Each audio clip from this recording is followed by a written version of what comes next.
Hey, welcome back. It's kind of strange realizing we've reached episode 150. If you've been here for a while, thank you. And if this is your first time, I'm glad you found your way here. Tonight's story is another real, true crime case, told slowly, so you can just listen and let the details come together without any rush. A lot of people put these on when the day is finally quiet, and if this channel has become part of that routine for you, subscribing helps keep it close. All right, this is episode 150. Let's begin. In the early morning hours of December 26th, 1996, inside a large family home in Boulder, Colorado, a case began that would become one of the most discussed and debated child murder investigations in American history. 6-year-old JonBenet Ramsey, known publicly through child beauty pageants and local attention, was reported missing by her mother after a handwritten ransom note was found on the staircase inside the house. The note was long, unusual, and demanded a specific amount of money, $118,000, a number that immediately stood out because it closely matched the recent work bonus received by JonBenet's father, John Ramsey. The note instructed the family not to contact police and warned of consequences if they did. Despite that warning, emergency services were called early that morning. When officers arrived, the situation was initially treated as a kidnapping. Friends and family members were invited into the home for support, and the house quickly became crowded, something that would later be heavily criticized because it complicated the preservation of the scene. At that point, however, no one knew that JonBenet had never left the house. Hours passed without contact from any supposed kidnapper.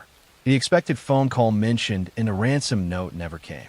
As the morning turned into afternoon, investigators grew increasingly uncertain about what they were dealing with. The house had been searched only in a limited way at first, focusing on the assumption that the child had been taken. Later that day, John Ramsey and a family friend were asked to look through the home again for anything unusual. During that search, John went to the basement and entered a little-used storage room. There, he found JonBenet's body. She had been killed and hidden inside the house from the beginning. The discovery immediately changed the direction of the case from kidnapping to homicide. JonBenet had suffered severe injuries, and forensic examination determined that she had died from a combination of strangulation and head trauma. The circumstances suggested that the scene had been staged to resemble an abduction, with the ransom note acting as part of that staging. From the beginning, suspicion focused heavily on the family, not because of a single decisive piece of evidence, but because statistically and practically, crimes involving children inside a private home often involve someone known to them.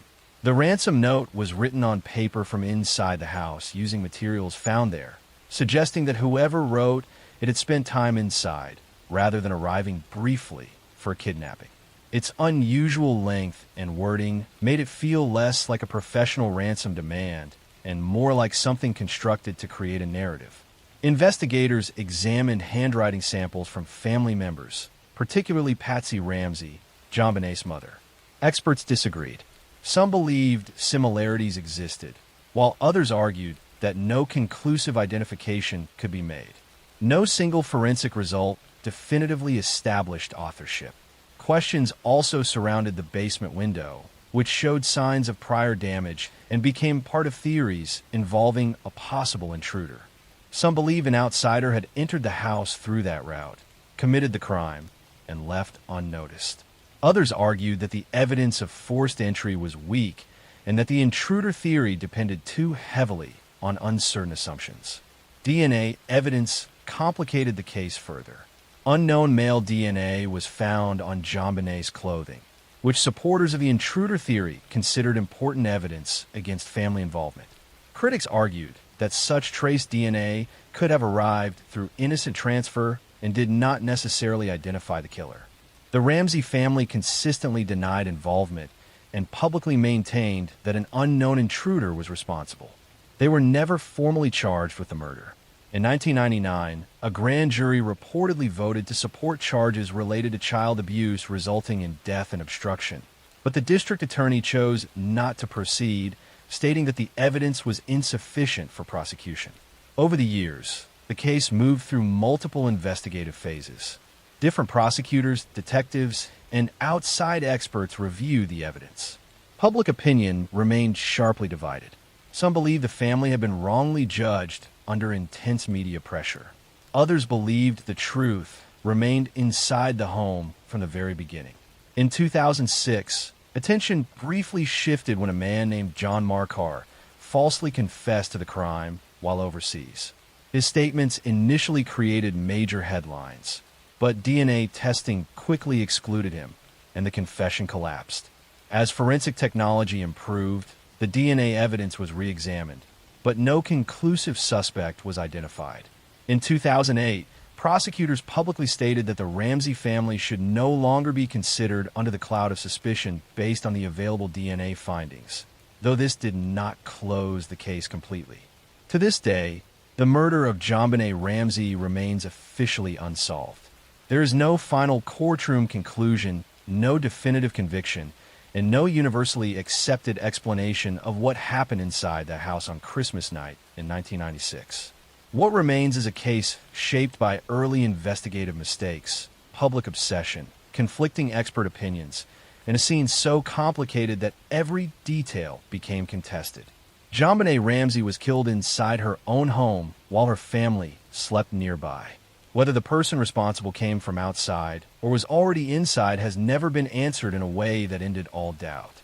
It is a case where the first story told, the kidnapping suggested by the ransom note, may have been the least truthful part of all, and where every attempt to uncover certainty only seemed to create more questions. Next story. On the morning of November 2nd, 2007, in the university city of Perugia, Italy, a quiet apartment shared by several students became the center of an investigation that would draw international attention for years. Meredith Kircher, a 21-year-old British exchange student, had been living there while studying abroad. She shared the apartment with other young women, including Amanda Knox, an American student who had arrived in Italy only weeks earlier. The previous evening had seemed ordinary. Meredith had spent time with friends, returned home, and was expected to continue her normal routine the next day. Instead, by late morning, concern began to grow when her bedroom door was found locked and there were signs inside the apartment that something was wrong. Amanda Knox and her then-boyfriend Rafael Salcido were among those present when the unusual circumstances were first noticed. They reported seeing blood traces in the bathroom and signs of disturbance, including a broken window in another room that suggested a possible break-in. Police were called, and when Meredith's locked bedroom door was forced open, they found her body inside. She had been killed during the night. The crime scene was immediately treated as a homicide, and the severity of the violence made it clear that the investigation would be both urgent and complex. From the beginning, investigators focused on reconstructing the final hours of Meredith's life. The apartment itself created challenges. It was a shared space with multiple residents and frequent visitors, making the interpretation of fingerprints, traces, and movements more complicated than in an isolated environment. Early assumptions about the broken window and the possibility of an intruder became central to the first phase of the inquiry. Attention quickly turned toward Amanda Knox and Rafael Salcido. Their behavior in the immediate aftermath drew scrutiny from investigators and the media. Some considered their reactions unusual or inconsistent with what was expected from people close to the scene. This subjective interpretation, combined with evolving statements made during questioning, led police to view them as potential suspects rather than simply witnesses. Another man, Rudy Gede, also entered the investigation when forensic evidence placed him inside the room where Meredith was killed. His fingerprints and biological evidence created a direct connection to the crime scene. Gede had a prior history of break-ins and theft, and his presence strongly supported the possibility of an intruder entering the apartment. Despite this, the case did not settle into a simple, single-suspect conclusion. Prosecutors argued that Meredith's murder involved multiple people, suggesting that Gede had not acted alone and that Amanda Knox and Rafael Salcido had also been involved. This theory became the basis of one of the most controversial legal proceedings of the time. Amanda Knox was questioned extensively, and during that process, she made statements that created additional confusion. including the implication of another man who was later proven to have no involvement. Those statements, later challenged as the result of intense interrogation conditions, damaged her credibility and shaped early public perception. The trial that followed relied heavily on forensic interpretation, disputed timelines, and conflicting narratives. Prosecutors pointed to traces found in the apartment and argued that the behavior of Knox and Salcedo indicated guilt. The defense challenged both the reliability of the forensic evidence and the methods used during the investigation, arguing that assumptions had been made too early and then reinforced rather than tested. In 2009, Amanda Knox and Rafael Salcedo were convicted of Meredith Kercher's murder. Rudy Gede had already been convicted separately in a fast-track trial and sentenced for his role in the killing. Yet even after the convictions, debate intensified rather than ended. Questions were raised internationally about the handling of evidence, contamination risks at the crime scene, and whether the case against Knox and Salcedo had been built more on interpretation than certainty. Appeals followed over several years. In 2011, Amanda Knox and Rafael Salcedo were acquitted and released after a court found major problems with the evidence used against them. Later, additional legal proceedings briefly reinstated convictions, creating further confusion and public debate. Finally, in 2015, Italy's highest court definitively acquitted Amanda Knox and Rafael Salcedo, concluding that the evidence against them was insufficient and deeply flawed. The ruling effectively ended the case against them. Rudy Gede remained the only person whose conviction stood. The court accepted that he had participated in the murder of Meredith Kercher, but the exact sequence of events and whether anyone else had been involved remained a matter of lasting discussion. The case became famous not only because of the crime itself, but because of how uncertain the path to legal resolution became. It showed how quickly perception can shape investigation, how behavior can be interpreted as evidence, and how forensic uncertainty can grow larger under public pressure. There is no dispute about the central fact. Meredith Kercher was killed in her own home while studying far from her family, and her death became the center of a legal storm that lasted for years. What changed over time was not the tragedy itself, but the confidence placed in the people first accused of causing it. In the end, one man remained convicted, 2 others were fully acquitted, and the case became a lasting example of how a murder investigation can continue long after the crime itself. Not because the victim is forgotten, but because the search for certainty becomes its own separate battle. Next story.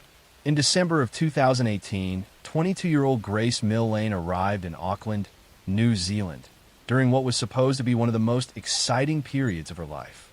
She had graduated from university in the United Kingdom and had chosen to spend time traveling around the world before beginning the next chapter of adulthood. She had already visited parts of South America and was continuing her journey through New Zealand, staying in hostels, meeting new people, and sharing regular updates with her family. Grace was known for staying in close contact with her parents.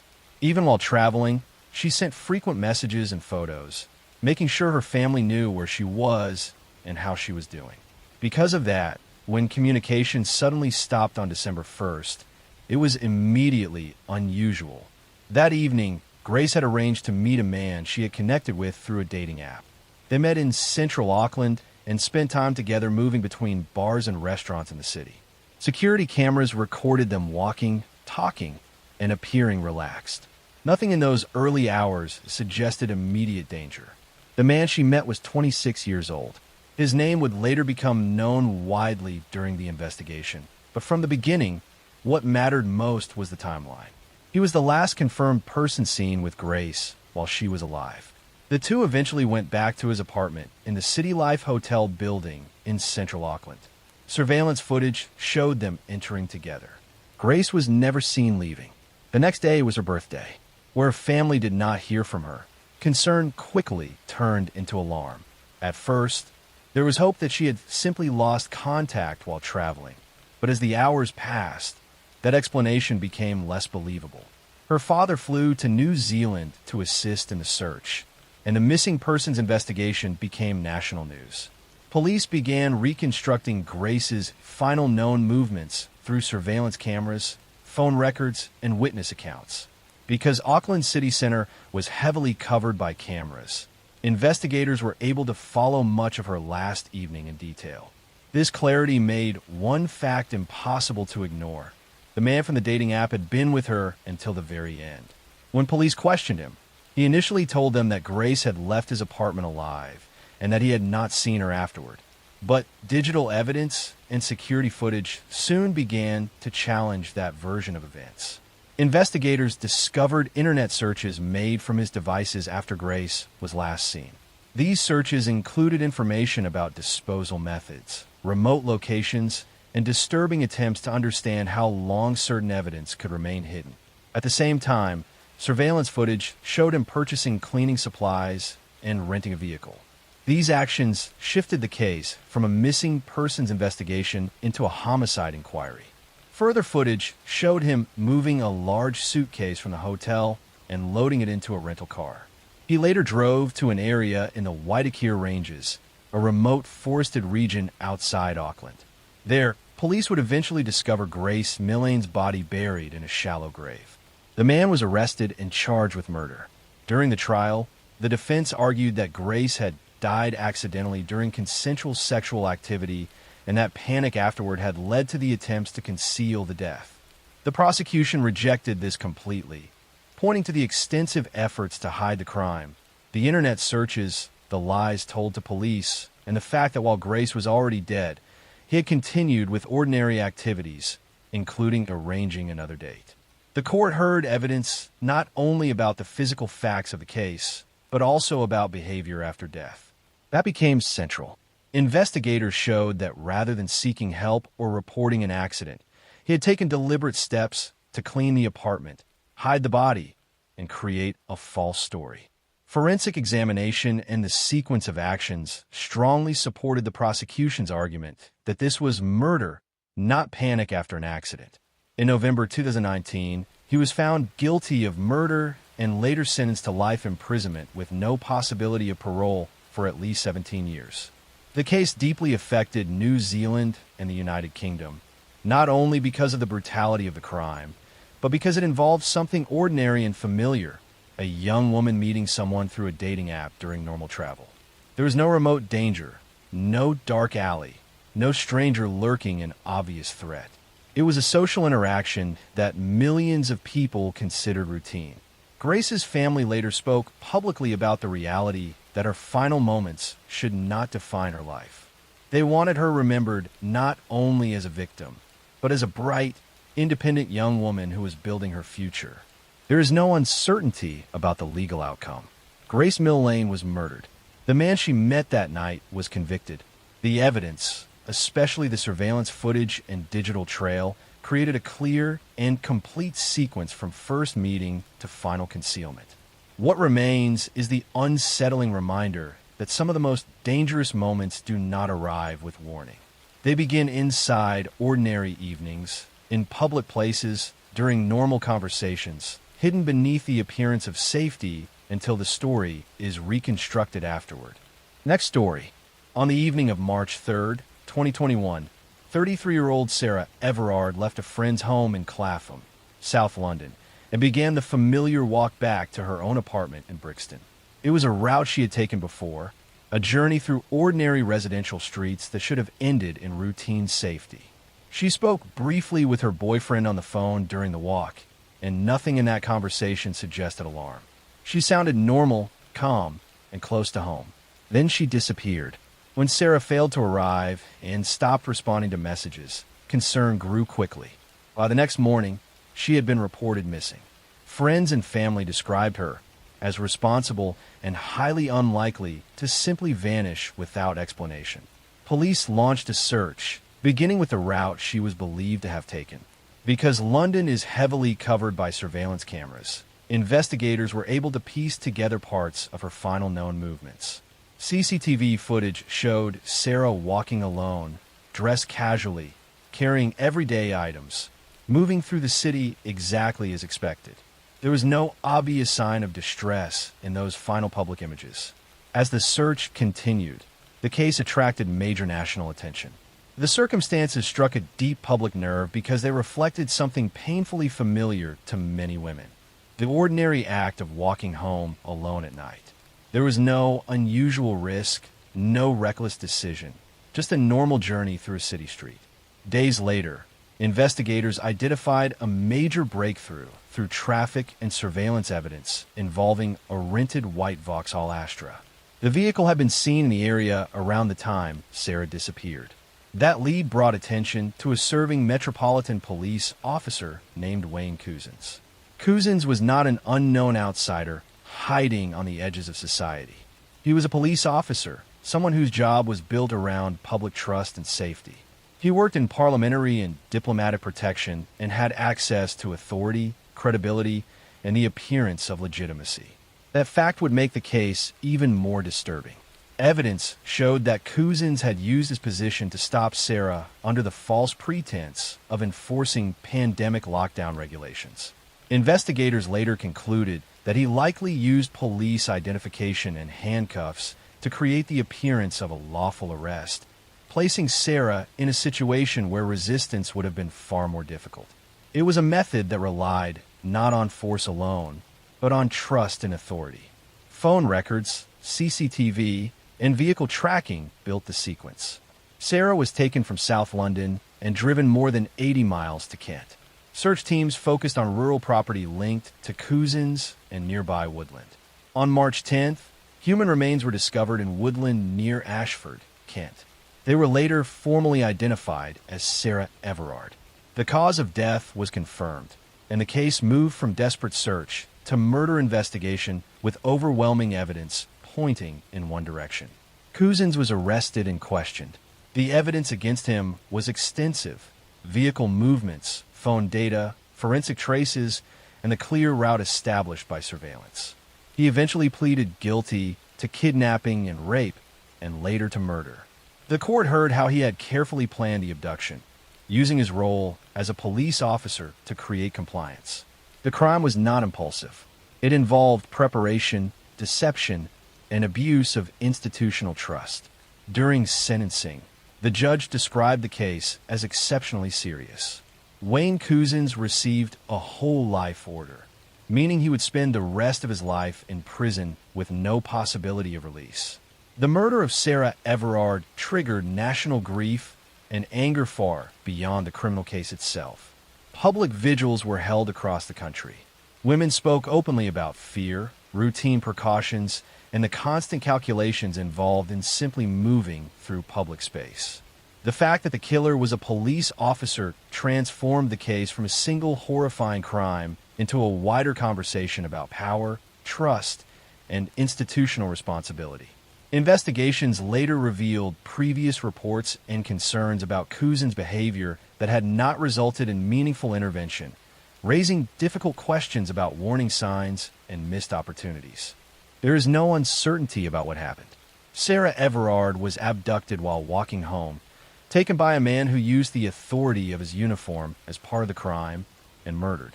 He was identified, charged, and sentenced with no ambiguity in the legal outcome. What remains is the lasting impact of how ordinary the beginning was. A short walk home, a familiar street, a normal phone call. Nothing dramatic, nothing that would seem like the opening of a national tragedy. That is why the case stayed with so many people. Because it did not begin in darkness or obvious danger. It began in routine, in trust, and in the expectation that home was only minutes away. Next story. I'm going to tell you a story about obsession, betrayal, and the dark side of ambition. The kind of story that begins in ordinary suburban streets, but ends with a shocking crime that shakes an entire community to its core. It's about a man who appeared normal, even charming, but whose need for control and power would ultimately lead him to murder. This is the story of Robert Durst, the real-life billionaire whose life of wealth, privilege, and privilege-fueled secrecy became a decades-long tale of suspicion, disappearance, and murder. Robert Allen Durst was born on April 12, 1943, into one of New York's wealthiest families.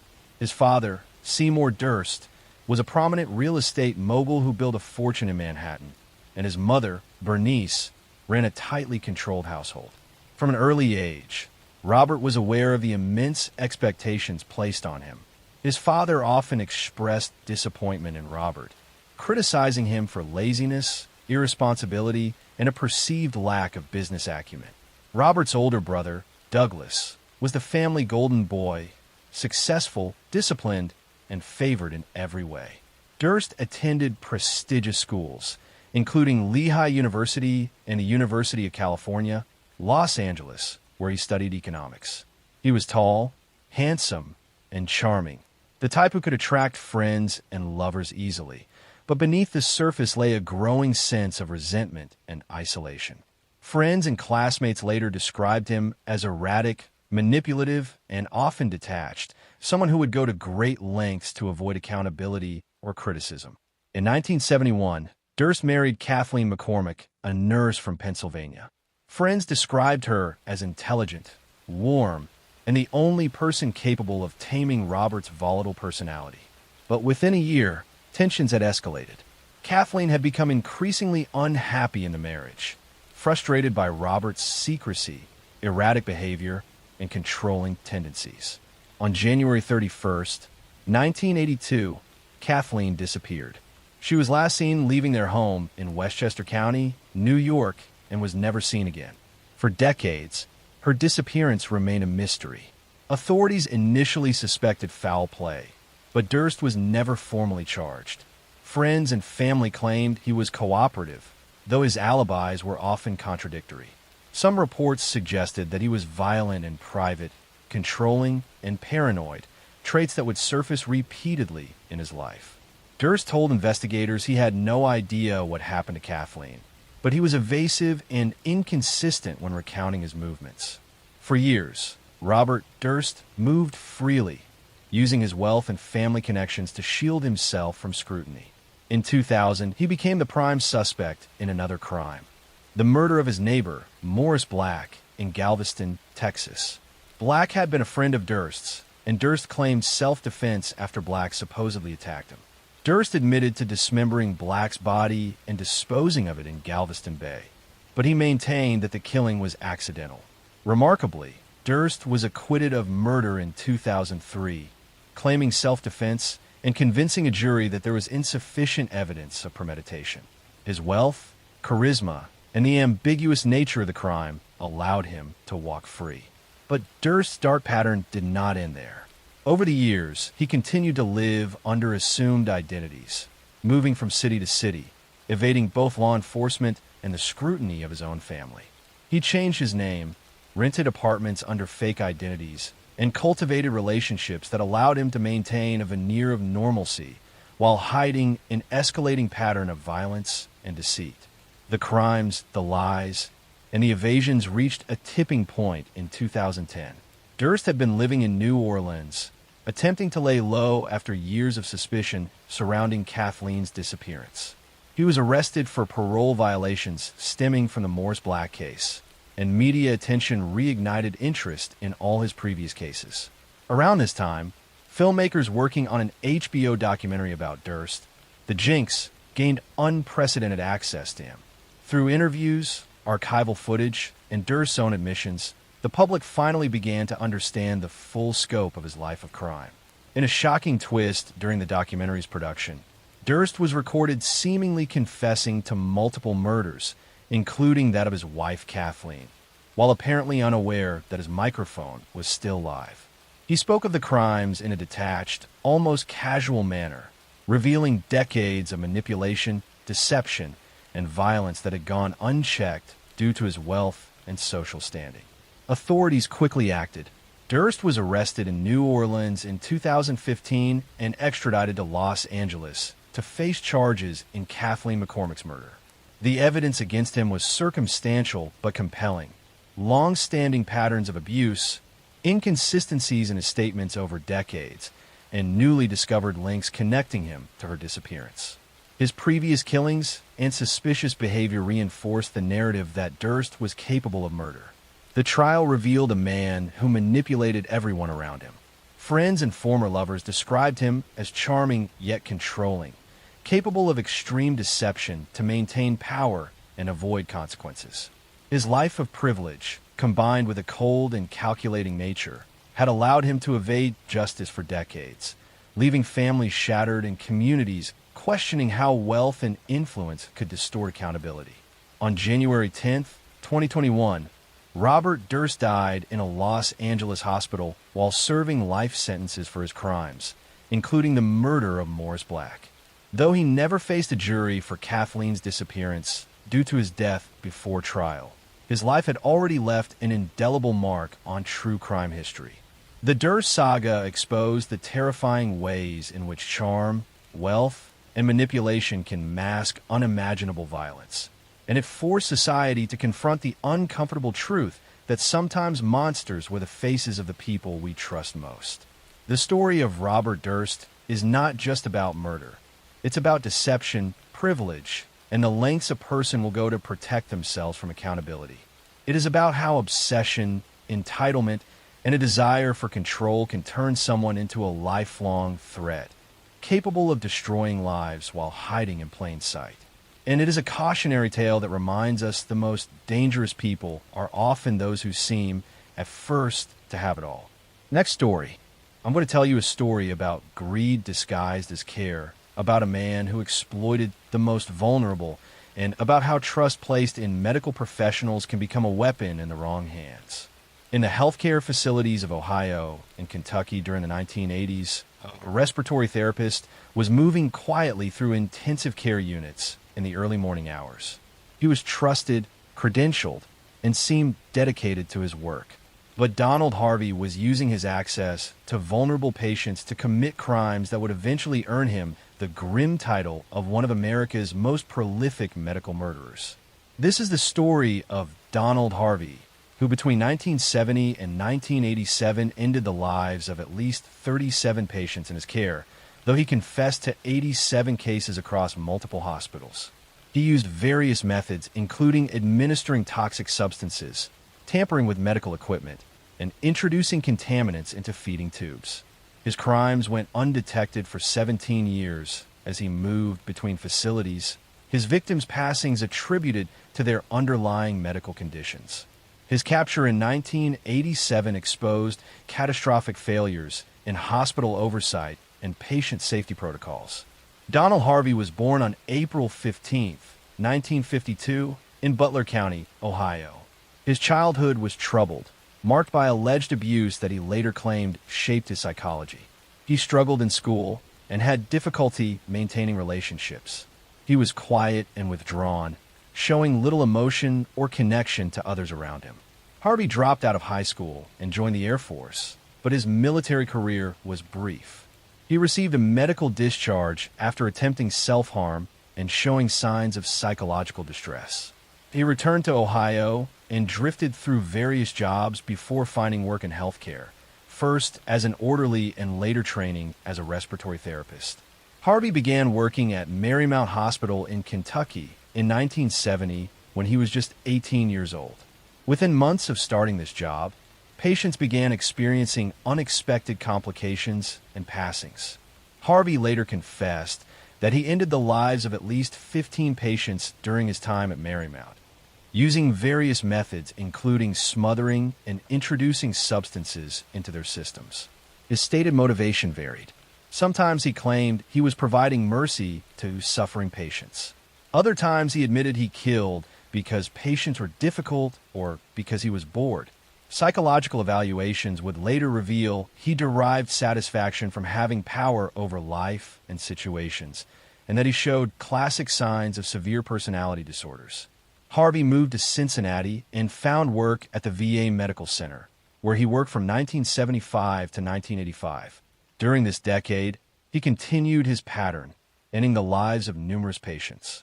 He became more sophisticated in his methods, using substances that were difficult to detect and varying his approaches to avoid pattern recognition. He administered cyanide, arsenic, and other toxic materials. He tampered with medical equipment and contaminated feeding systems. The victims were primarily elderly veterans receiving care for serious medical conditions.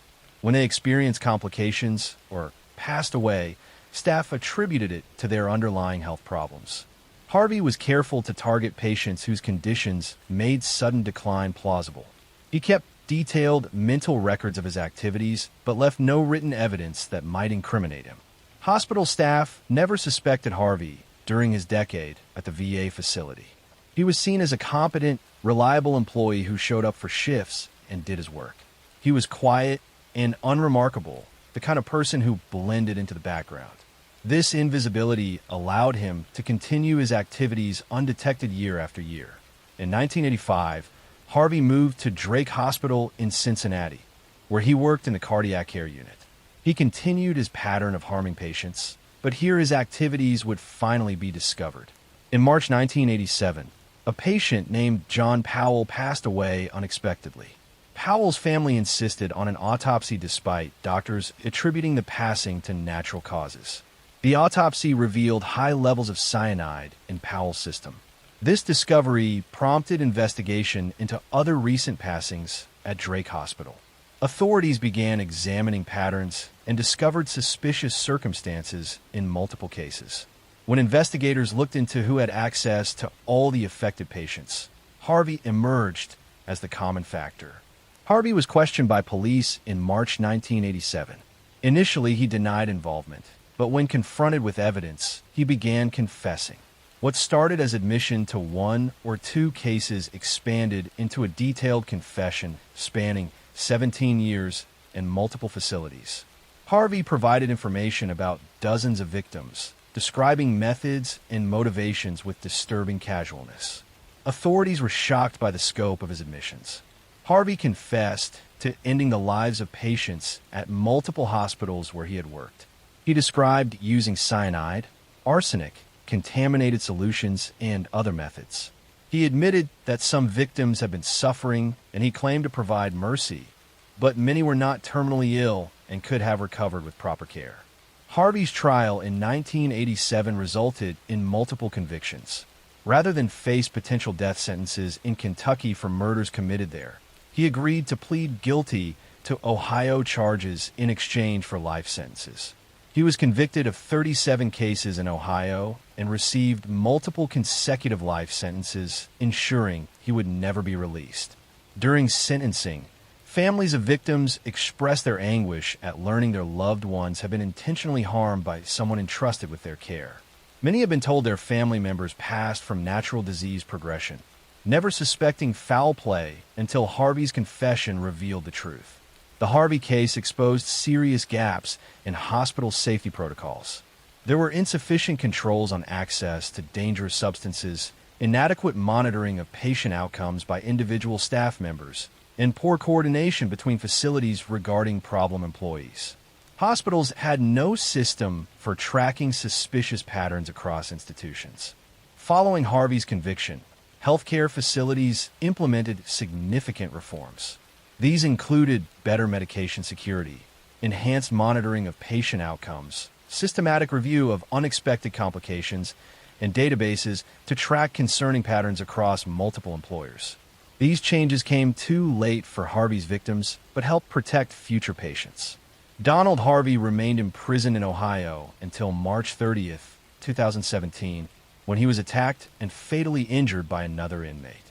He was 64 years old. He had spent 30 years in prison, longer than his 17-year career as a healthcare worker who betrayed every principle of his profession.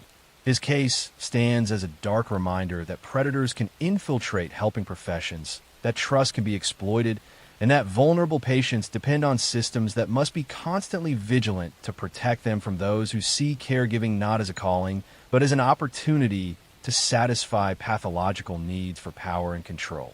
Next story. I'm going to tell you a story about a police officer who buried 4 wives and claimed every death was an accident. A story about charm, authority, and confidence being used as weapons. And about how one woman vanished without a trace, while another was found dead in a bathtub under circumstances that no longer made sense. Drew Peterson was a longtime police sergeant in Bolingbrook, Illinois. He was loud, confident, and unapologetic. He enjoyed attention and believed he was smarter than everyone around him. Over the years, he had been married 4 times. 2 of those marriages ended in death. For a long time, no one stopped him. His third wife, Kathleen Savio, was found dead in a dry bathtub in 2004. She was naked, bruised, and bleeding. The water was barely running.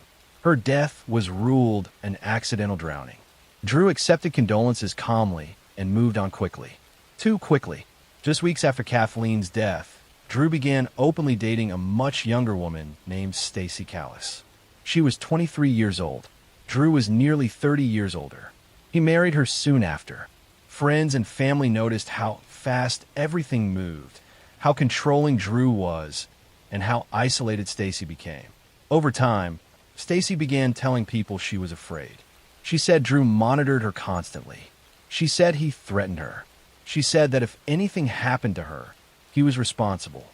She confided in family members and friends, leaving behind a trail of concern that would later become critical. In October 2007, Stacy Peterson disappeared. She was 23 years old. Her car was still at home. Her purse was still inside. Her children were still there. Drew told police she had simply walked out, abandoning her kids to run away with another man. Very few people believed him.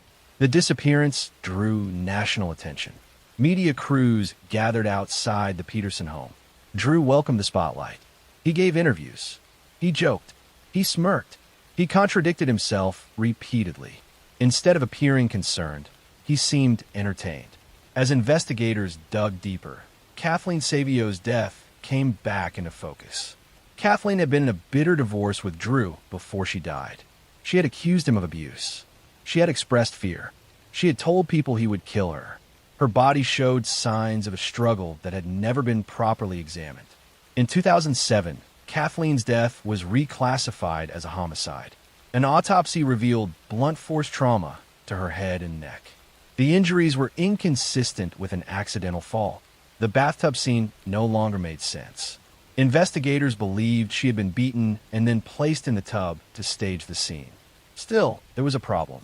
There was no body for Stacy. Without a body, prosecutors faced an uphill battle. Drew continued to speak publicly, mocking investigators, taunting the media, and insisting he was untouchable. He believed his law enforcement background would protect him forever. But Drew made a mistake. He talked too much. A close associate later came forward with a recording. In it, Drew discussed how someone could kill a spouse and get away with it if the body was never found. He explained the strategy calmly, confidently, and without hesitation. That recording changed everything. In 2009, Drew Peterson was arrested and charged with the murder of Kathleen Savio. Prosecutors used circumstantial evidence, forensic findings, and witness testimony to build their case. They also introduced statements from Stacy, made before her disappearance, describing abuse and fear. The trial revealed a disturbing pattern. Drew's earlier wives had also died under suspicious circumstances. One had been found dead in a bathtub. Another died suddenly of unexplained causes. Each time, Drew walked away without consequences. The jury listened as experts explained how Kathleen's injuries could not have been accidental. They heard about Drew's controlling behavior, his threats, and his repeated statements about outsmarting the system. In 2012, Drew Peterson was found guilty of first-degree murder. He was sentenced to 38 years in prison. Later, he was also convicted in connection with a plot to have the prosecutor killed, further confirming the extent of his belief that rules did not apply to him. Stacy Peterson's body has never been found.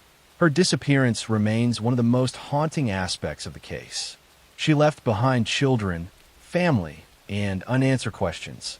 While Drew has been held accountable for Kathleen's murder, Stacy's fate remains officially unresolved. Kathleen Savio and Stacy Peterson were very different women, but their stories intersected through one man's need for control and power. Both tried to leave. Both expressed fear. Both were silenced. The Drew Peterson case is a reminder of how authority can shield violence, how confidence can delay justice, and how some predators operate not in the shadows, but in plain sight, protected by reputation and position. It is also a reminder that persistence matters, that cases dismissed too quickly deserve another look, and that sometimes justice arrives not because the killer confesses, but because the lies finally collapse under their own weight. Next story. I'm going to tell you a story about a child who vanished while the world around her continued as if nothing had happened, about a mother who spoke casually while hiding something unbearable, and about a case that divided public opinion so deeply that it is still argued years later. This is a story about deception layered on top of routine, about lies told so smoothly they sounded rehearsed, and about a little girl whose life ended long before anyone realized she was gone. This is the true story of Kaylee Anthony. In the summer of 2008, Orlando, Florida was hot, humid, and busy with tourists. Life moved quickly. People went to work, families went on vacation, and days blurred together. Casey Anthony lived with her parents, Cindy and George, in a modest home along with her 2-year-old daughter, Kaylee. To the outside world, Casey appeared carefree, social, and focused on enjoying her youth. She spent time with friends, went out at night, and talked often about her independence. Behind that image was a life built on avoidance. Casey had no steady job, despite claiming she worked for Universal Studios. She often left Kaylee in the care of her parents, especially Cindy, who had essentially become the child's primary caregiver. Kaylee was bright, affectionate, and deeply attached to her grandmother. She was a presence in the house, always visible, always heard. Then suddenly, she was gone. Kaylee Anthony was last seen in mid-June 2008. For 31 days, no missing person report was filed. During that month, Casey continued living her life. She attended parties. She was photographed smiling. She entered a hot dog eating contest. She told friends Kaylee was staying with a nanny named Zenaida Gonzalez, a woman who did not exist. When Cindy Anthony finally reported Kaylee missing on July 15th, she did so with urgency and fear. She told the 911 operator that she had not seen her granddaughter in a month and that her daughter's car smelled like a dead body. That statement would echo throughout the investigation. Police began questioning Casey immediately. Her behavior was unsettling. She did not cry. She did not demand immediate searches. She spoke casually, offering detailed explanations that unraveled under basic scrutiny. She led investigators to Universal Studios, confidently walking through employee-only areas before admitting she had never worked there. Each lie seemed improvised, stacked on top of another, as if truth had become optional. Investigators searched the Anthony home. They found no sign of struggle, no blood, no obvious crime scene. But they did find duct tape, household chemicals, and suspicious stains in Casey's car trunk. Forensic experts would later testify that the trunk showed signs consistent with human decomposition. As the case grew, media attention exploded. Casey Anthony became a national fixation. She was labeled cold, detached, and manipulative. Her jailhouse behavior only fueled public anger. She appeared relaxed. She joked with guards. She received tattoos. To many watching, it looked like a woman unburdened by grief. Months later, in December 2008, a utility worker discovered skeletal remains in a wooded area less than half a mile from the Anthony home. The remains were identified as Kaylee's. Her skull was found with duct tape placed over the mouth and nose area.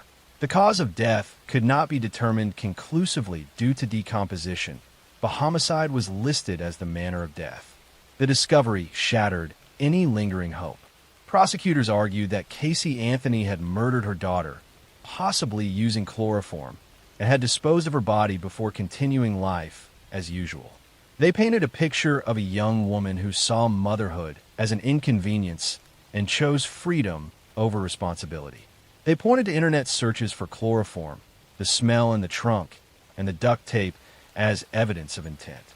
The defense told a different story. They argued that Kaylee's death was an accident, that she drowned in the family pool, and that Casey's father helped cover it up.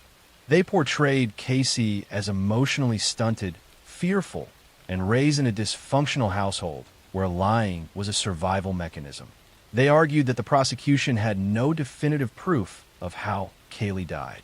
The trial, which began in 2011, became a spectacle. Every expression Casey made was analyzed. Jurors were scrutinized.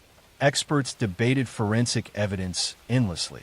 The case was built largely on circumstantial evidence, interpretation, and behavior rather than direct proof. When the verdict came, it stunned the nation. Casey Anthony was found not guilty of murder. She was convicted only of lying to law enforcement and sentenced to time already served. Public outrage was immediate and intense. Many believed justice had failed. Others argued that the prosecution had overreached and failed to meet the burden of proof required by law. The divide remains to this day. Kaylee Anthony was remembered as a joyful child with bright eyes and a trusting smile. Her short life became overshadowed by adult failures, legal arguments, and unanswered questions. She never got the chance to grow up, to explain what happened, or to be protected when she needed it most. What makes this case so deeply unsettling is not only the loss of a child, but the silence that surrounded it. A month passed before anyone sounded the alarm. A life ended while the world continued moving. Lies filled the space where urgency should have been.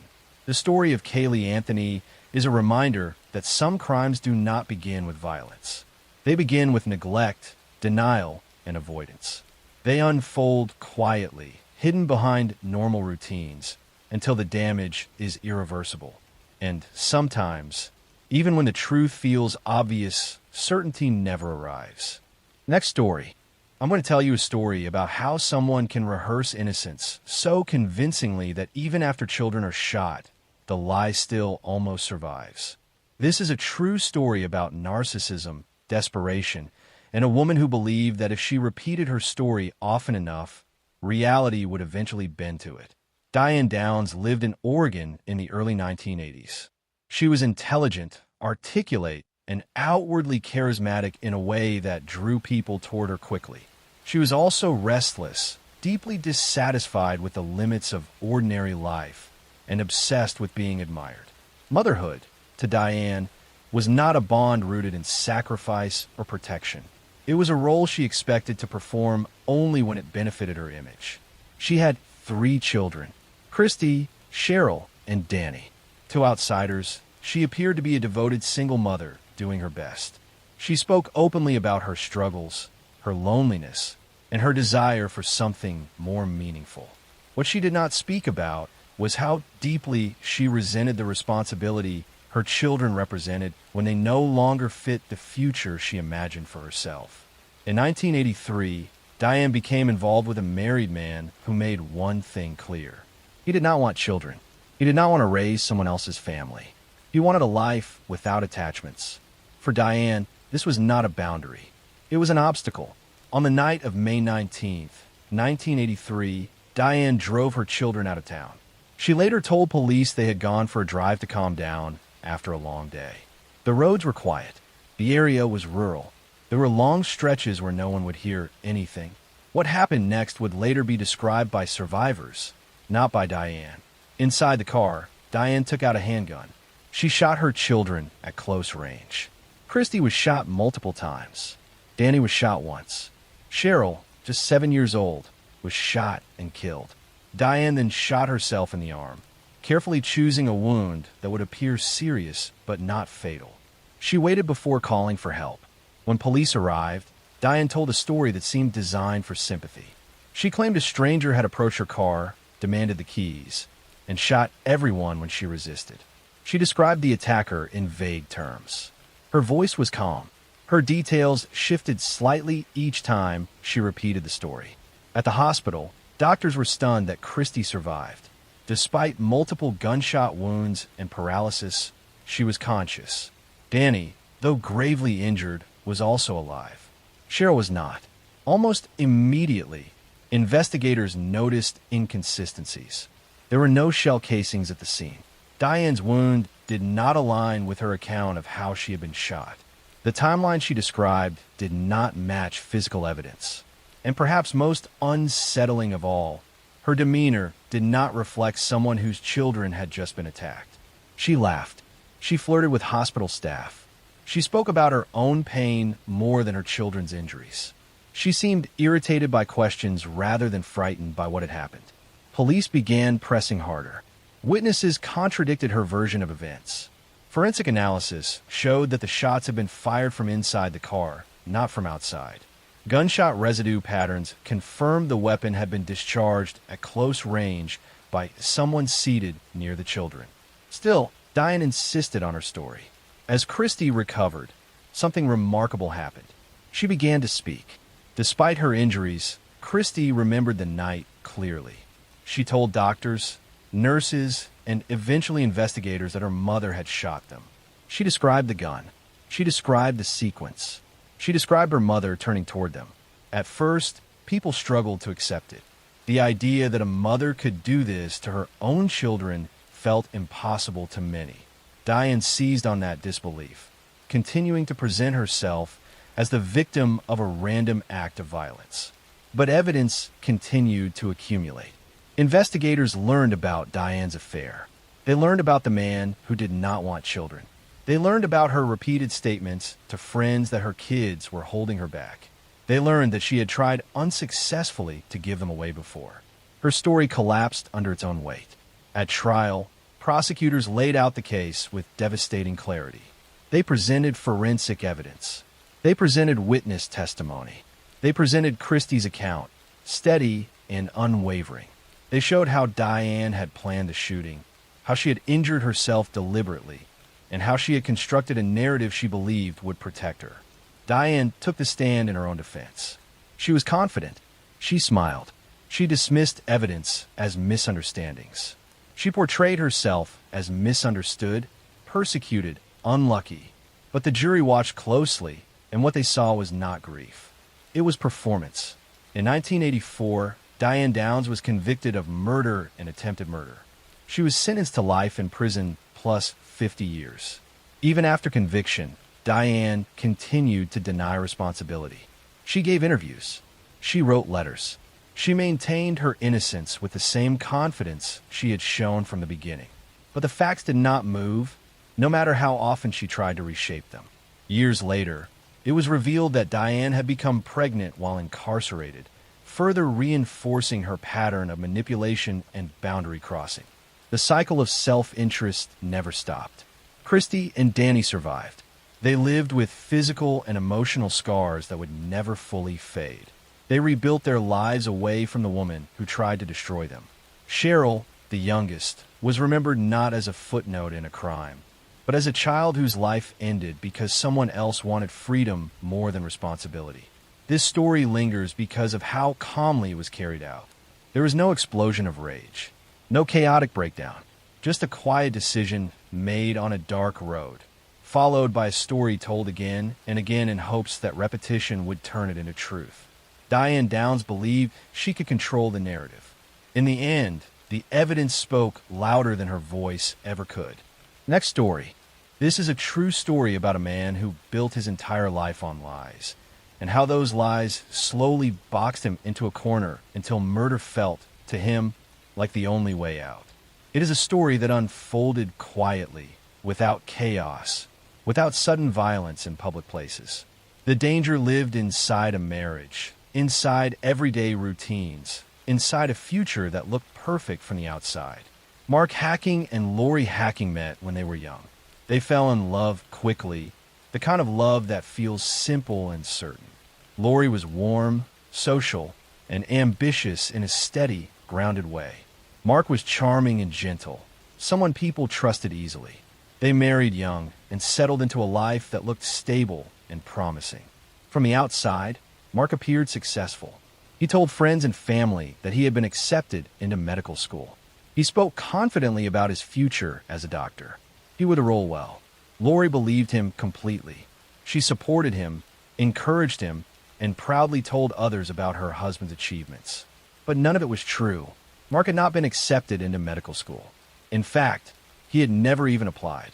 He was not attending classes. He was not studying. Each day, he left the apartment pretending to go to school, then spent hours wandering libraries, parks, and coffee shops, waiting for time to pass. The lie was not a single moment. It was a daily performance that required constant maintenance. As time passed, the lies grew larger. Medical school led to claims about future residencies. When Lori asked questions, Mark deflected gently. When paperwork or details were needed, he created explanations that sounded reasonable enough to avoid suspicion. He depended on Lori's trust, and she gave it freely. Eventually, the pressure increased. Lori began talking about the future in practical terms. She wanted children. She wanted to move forward.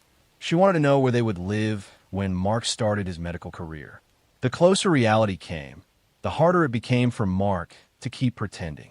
Instead of telling the truth, Mark added another lie. He told Lori he had been accepted into a prestigious graduate program at another university. He claimed they would need to move. He even told family members the same story. The lie was elaborate, involving housing plans and timelines. But Lori, for the first time, started to notice cracks. She wanted to see confirmation. She wanted details that Mark could no longer convincingly provide. Quiet tension entered the marriage. It was not loud or dramatic. It was subtle. Questions unanswered. Conversations cut short. Moments where Mark seemed distant or anxious. Mark felt the walls closing in. On the morning of July 19th, 2004, Mark and Lori went for a walk together near their apartment complex in Salt Lake City. It was early. The area was calm and familiar. Neighbors would later say nothing seemed unusual. There were no raised voices, no visible argument. Lori never came back. Mark returned alone and later reported her missing. He told police that Lori had gone jogging and never returned. He spoke calmly. He appeared concerned. He cooperated fully with investigators. He even participated in searches. But inconsistencies emerged almost immediately. Lori's car was still parked at home. Her personal items were untouched. Her jogging routine did not match Mark's story. Friends told police about tension in the marriage and Mark's vague explanations about school and work. Investigators began looking more closely at Mark's background. They discovered the truth. Mark had never been enrolled in medical school. He had fabricated his entire academic career. He had lied not only to Lori, but to both families, friends, and colleagues. The life he claimed to be building did not exist. As police pressure increased, Mark's behavior shifted. His calm exterior cracked. Evidence placed him near the location where Lori's remains were later found in a remote area. Physical evidence contradicted his statements. Surveillance footage, timelines, and witness accounts began to align in a way that pointed directly at him. When confronted with the reality that his lies had been exposed, Mark confessed. He admitted that he had killed Lori during their walk. He described the moment in detached terms, explaining that he felt trapped. He said he could not imagine telling the truth. He could not imagine the disappointment, the collapse of the image he had worked so hard to maintain. In his mind, ending Lori's life was easier than admitting failure. Lori's body was recovered, confirming the details of Mark's confession. In court, the full picture emerged. This was not a crime of sudden rage. It was the final act of a long deception. Mark had lived inside his lies for so long that reality became unbearable. Instead of facing consequences, he chose control. Mark Hacking pleaded guilty to first-degree murder. He was sentenced to life in prison without the possibility of parole. Lori Hacking was remembered as a loving daughter, a supportive wife, and a person who believed in the best in others. She trusted someone who gave no outward sign of danger. Her kindness was not a weakness, but it was exploited by someone who valued image over truth. This case remains haunting because nothing about it looks violent from the outside. There are no warning signs most people would recognize. No history of abuse. No public breakdown. Just a quiet life built on false foundations, collapsing inward. It is a reminder that lies do not stay contained. They demand energy, secrecy, and constant reinforcement. And when someone builds their entire identity on deception, the moment truth approaches can feel, to them, like a threat to survival. Next story. I'm going to tell you a story about a newlywed couple on their honeymoon cruise, about a bride who mysteriously disappeared from the ship in the middle of the night, and about how a case that seemed like a tragic accident revealed troubling questions that remain unanswered nearly 20 years later. In July 2005, 26-year-old George Smith IV and his 25-year-old wife Jennifer Hagel Smith were on their honeymoon aboard a Royal Caribbean cruise ship traveling through the Mediterranean. The couple from Connecticut had been married just 12 days and were celebrating with family and friends on what was supposed to be the trip of a lifetime. On the night of July 4th, 2005, George and Jennifer spent the evening drinking and partying at the ship's casino and bars. Security footage showed them returning to their cabin around 4 in the morning, with George appearing extremely intoxicated and needing help walking. Several young men who had been hanging out with the couple helped George back to his room. The next morning, passengers and crew noticed a large blood stain on the overhang below George and Jennifer's cabin balcony. The stain was visible from the side of the ship and was clearly blood. When crew members went to check on the Smiths, they found George Smith missing and Jennifer asleep in the cabin. Jennifer said she didn't remember much from the night before because she had been so intoxicated. George Smith was never found. Despite extensive searches of the ship and the water, his body was never recovered. The blood on the overhang and the evidence in the cabin suggested that George had gone over the balcony of his own cabin, falling into the sea. But the question was whether he had fallen accidentally, jumped, or been pushed. The investigation quickly became complicated. The ship was in international waters when George disappeared, creating jurisdictional issues about who should investigate. The FBI eventually took over the case because the Smiths were American citizens on an American registered cruise line. By the time investigators could properly examine the crime scene, the cabin had been cleaned and potential evidence had been lost. For young men who had been partying with George and Jennifer that night became persons of interest. These men, who were in their early 20s and from California, had been seen on security cameras helping George back to his room. They were among the last people known to have seen George alive. Their stories about what happened that night had inconsistencies and changed over time. One of the young men initially told investigators that after helping George to his cabin, he and the others had left and gone to their own rooms. But other passengers reported hearing loud voices and sounds of furniture being moved coming from the Smith cabin in the hours before George disappeared. Some passengers reported hearing a loud thud that could have been a body hitting the overhang. The investigation revealed that George had withdrawn a significant amount of money from the ship's casino ATM that night. The money was never found in the cabin or anywhere else. This raised questions about whether robbery might have been a motive if George had been attacked. The young men who had been with George denied taking any money. Forensic analysis of the cabin found George's blood in multiple locations, including on the sheets and on the balcony. The blood spatter patterns suggested there had been some kind of violent incident. However, it was also possible that an extremely intoxicated George had injured himself accidentally before going over the balcony. Jennifer told investigators that her memory of the night was fragmented due to how much she had drunk. She remembered being at the casino and bars, but didn't have clear memories of returning to the cabin. She woke up the next morning with no memory of George disappearing and was shocked to learn he was missing. The FBI investigated for years, but never filed criminal charges against anyone. The evidence was circumstantial, and there were too many unanswered questions. Without George's body, it was difficult to determine definitively whether his death was an accident, suicide, or homicide.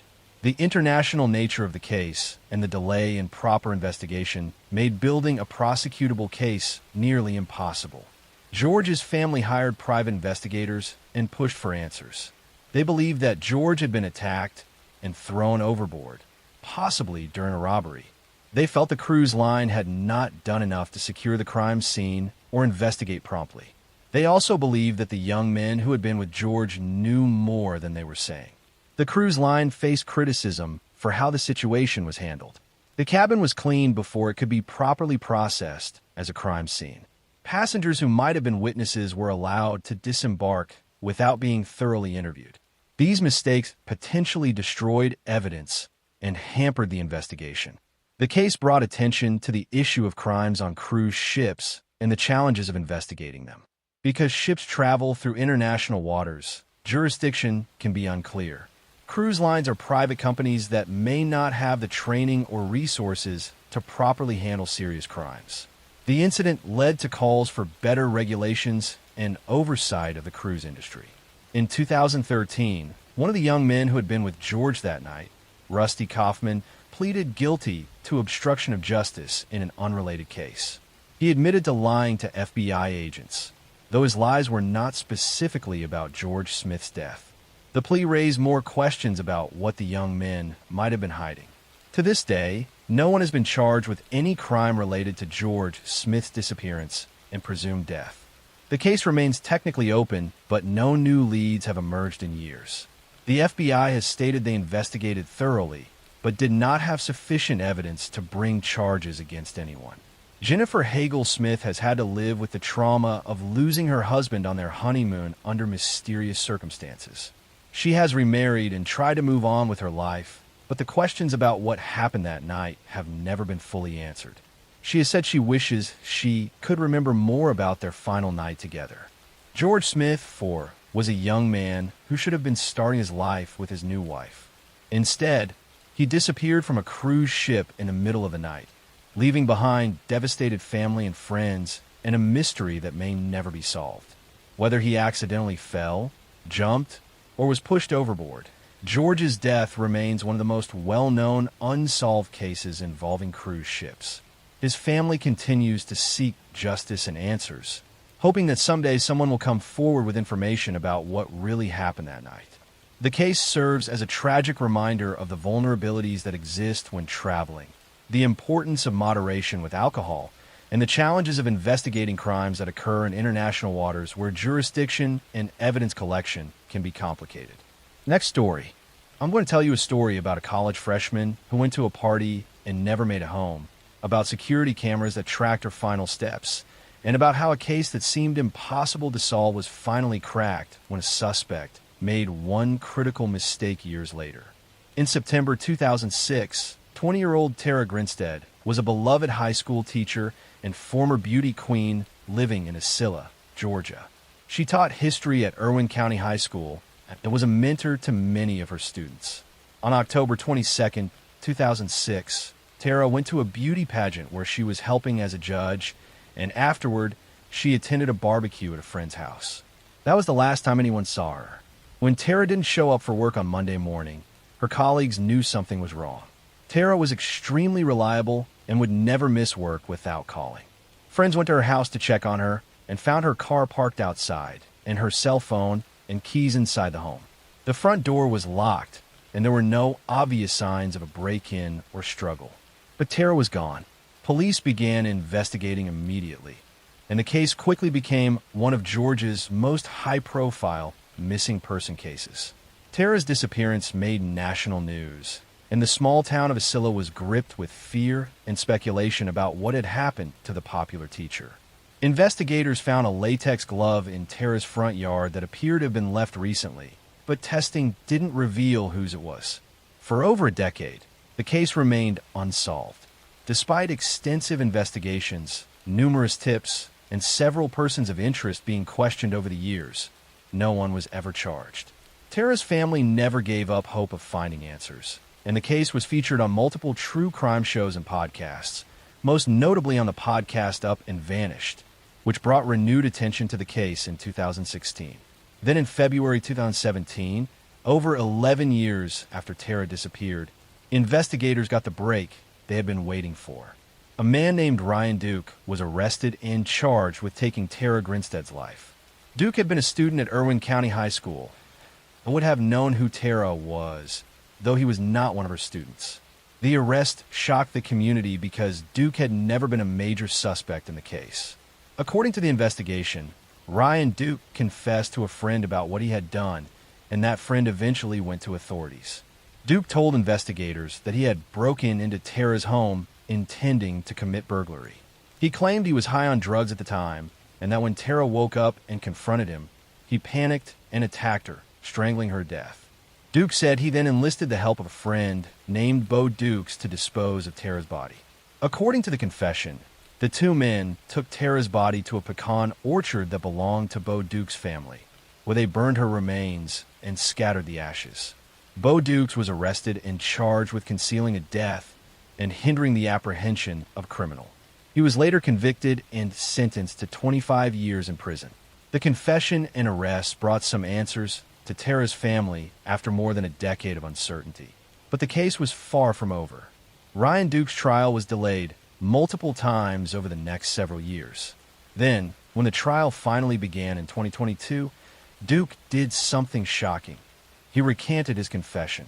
At trial, Ryan Duke claimed that his confession had been false and that he had only confessed because he was under pressure. He now claimed that Bo Dukes was actually the one who had taken Tara's life and that he, Ryan, had only helped dispose of the body. Duke testified that Bo had told him he killed Tara and forced him to help burn her remains, threatening him to keep quiet about it. The trial became a complicated he-said situation. Bo Dukes was already in prison and chose not to testify, exercising his Fifth Amendment right. The prosecution had Ryan Duke's original confession where he admitted to strangling Tara, but Duke was now claiming that confession was coerced and false. The defense argued that Bo Dukes was the real killer and that Ryan had been wrongly blamed. The jury heard testimony about the investigation, about the latex glove found in Tara's yard, and about the lack of physical evidence directly tying Ryan Duke to the scene. They heard Ryan Duke's confession and his explanation for why he now said it wasn't true. They had to decide whether to believe Duke's original confession or his trial testimony claiming innocence. In May 2022, after several days of deliberation, the jury reached a surprising verdict. They found Ryan Duke not guilty of taking Tara Grinstead's life. However, they did convict him of concealing a death, finding that he had helped dispose of her body, even if they weren't convinced beyond reasonable doubt that he had been the one to kill her. Duke was sentenced to 10 years in prison, with credit for time already served while awaiting trial. The verdict was devastating for Tara's family and friends. After waiting 16 years for justice, the person who confessed to ending Tara's life was acquitted of that charge. Many people in the community believed that Ryan Duke had gotten away with taking a life, while others felt the jury had done the right thing given the lack of physical evidence and the recanted confession. Bo Dukes remains in prison, serving his sentence for concealing Tara's death and hindering the investigation. Some people believe he was actually the one who killed Tara, as Ryan Duke claimed at trial. Others believe both men were involved in different ways. The truth about exactly what happened to Tara Grinstead that October night in 2006 may never be fully known. Tara Grinstead was a dedicated teacher who made a positive impact on countless students during her career. She was working on her master's degree and had her whole future ahead of her. Her former students remember her as caring, encouraging, and someone who genuinely wanted to help them succeed. She deserved to continue teaching and inspiring young people, but instead, her life was cut short. The case highlighted how difficult it can be to prosecute crimes when physical evidence is destroyed and when the only evidence is a confession that is later recanted. It also showed how cold cases can sometimes be solved years or even decades later when witnesses finally come forward with information. While Tara's family didn't get the verdict they hoped for, they at least finally knew what had happened to her and were able to have some closure after 16 years of painful uncertainty. Tara's legacy lives on through the students whose lives she touched and through the foundation her family established to provide scholarships to local students. She is remembered not for how she died, but for how she lived and the positive difference she made in her community during her 20-year life. Next story. I'm going to tell you a story about how the most terrifying hollows aren't found in the earth, but in the heart of a person who decides that their past is a weight they can no longer carry. This is a story about the devastating intersection of ambition and apathy, about how a man can spend years constructing a perfect image of suburban success while quietly calculating the cost of a clean slate. It is a true story about a father who looked at his children not as a legacy, but as evidence of a life he wanted to erase, and how a quiet street in Colorado became the site of a betrayal so deep it redefined our understanding of the word home. Chris Watts was a man who lived a life of quiet, steady observation. He was an operator for an oil and gas company, a man used to monitoring gauges, checking pressures, and ensuring that everything remained within the designated lines. This precision extended to his personal life. In the town of Frederick, he was the man who was always working on his fitness, always maintaining the lawn, and always playing the role of the secondary character in the vibrant, loud, and public life of his wife, Shawn. He was the soft-spoken anchor to her high-energy personality. Their house was a cavernous, beautiful structure that stood as a testament to the suburban dream. It was filled with the artifacts of a life in progress. Toys scattered on the floor, growth charts marked on the walls, and the constant digital hum of a family that lived out loud. Shannon was a master of the digital narrative. She documented their morning routines, the girls' bedtime stories, and the constant excitement of their third pregnancy. To the thousands of people who followed them online, Chris was a hero. He was the husband who surprised her with flowers, the father who let his daughters paint his fingernails, and the man who seemed to embody a gentle, unwavering patience. But inside that house, the silence was beginning to rot. As the summer of 2018 heated the Colorado plains, Chris began to feel the walls of his life closing in. He had met someone else, a co-worker who represented a version of himself he hadn't yet met. A man without the responsibilities of a mortgage, a marriage, or a growing family. In his mind, he didn't see a complicated divorce or a difficult transition. He saw a binary choice, the old life or the new one. He began to detach, his quietness shifting from a sign of peace to a sign of total emotional desertion. He stopped looking at the photos on the walls. He stopped feeling the weight of his daughters in his arms. He began to view his family as a set of variables that needed to be removed from the equation. The end of the story began in the pre-dawn hours of August 13th. Shannon returned from a business trip, delayed by weather, and entered a house that had already become a tomb in her husband's mind. What followed was not a crime of passion or a sudden explosion of temper. It was a cold, manual process. Chris waited for the house to be still, and then he removed the most significant person in his life. But the horror did not stop there. It didn't stop with the silence in the master bedroom. He loaded his wife's body into the back of his work truck while his two daughters, Bella and Celeste, were still alive. He drove them out into the vast, industrial wasteland of the oil fields where he worked, a landscape of dirt and steel that mirrored the coldness in his chest. For 45 minutes, he drove through the darkness with his children in the back seat, knowing exactly what he was going to do. He didn't turn back. He didn't look at them and see his own eyes reflecting back at him. He saw only the finish line of his own freedom. At the oil site, under the pale light of the rising sun, he finished his work. He buried his wife in a shallow grave in the shadows of the tanks, and then he turned his attention to his daughters. He placed them into the crude oil tanks, thinking that the chemicals and the dark liquid would dissolve not just their bodies, but the very memory of their existence. He then went to work. He sent normal texts. He ate his lunch. He functioned as a man who had simply completed a difficult task and was ready for the next shift. When the world began to ask questions later that morning, Chris transitioned back into his role as the concerned husband.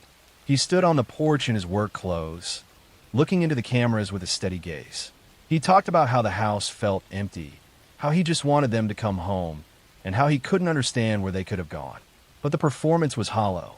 There was no grief in his eyes, only a flickering, panicked calculation. He was a man watching a gauge needle climb into the red, realizing he could no longer control the pressure. The investigation was swift and relentless. The digital footprints of his affair were found. The GPS in his truck told the story of his morning journey.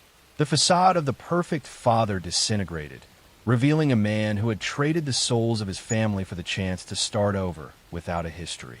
In the interrogation room, when the truth finally broke through, it came in pieces. He tried to blame Shannon, claiming she had harmed the girls and he had killed her in a retaliatory grief. It was his final attempt to save the image he had spent years building. But the physical evidence told a different story.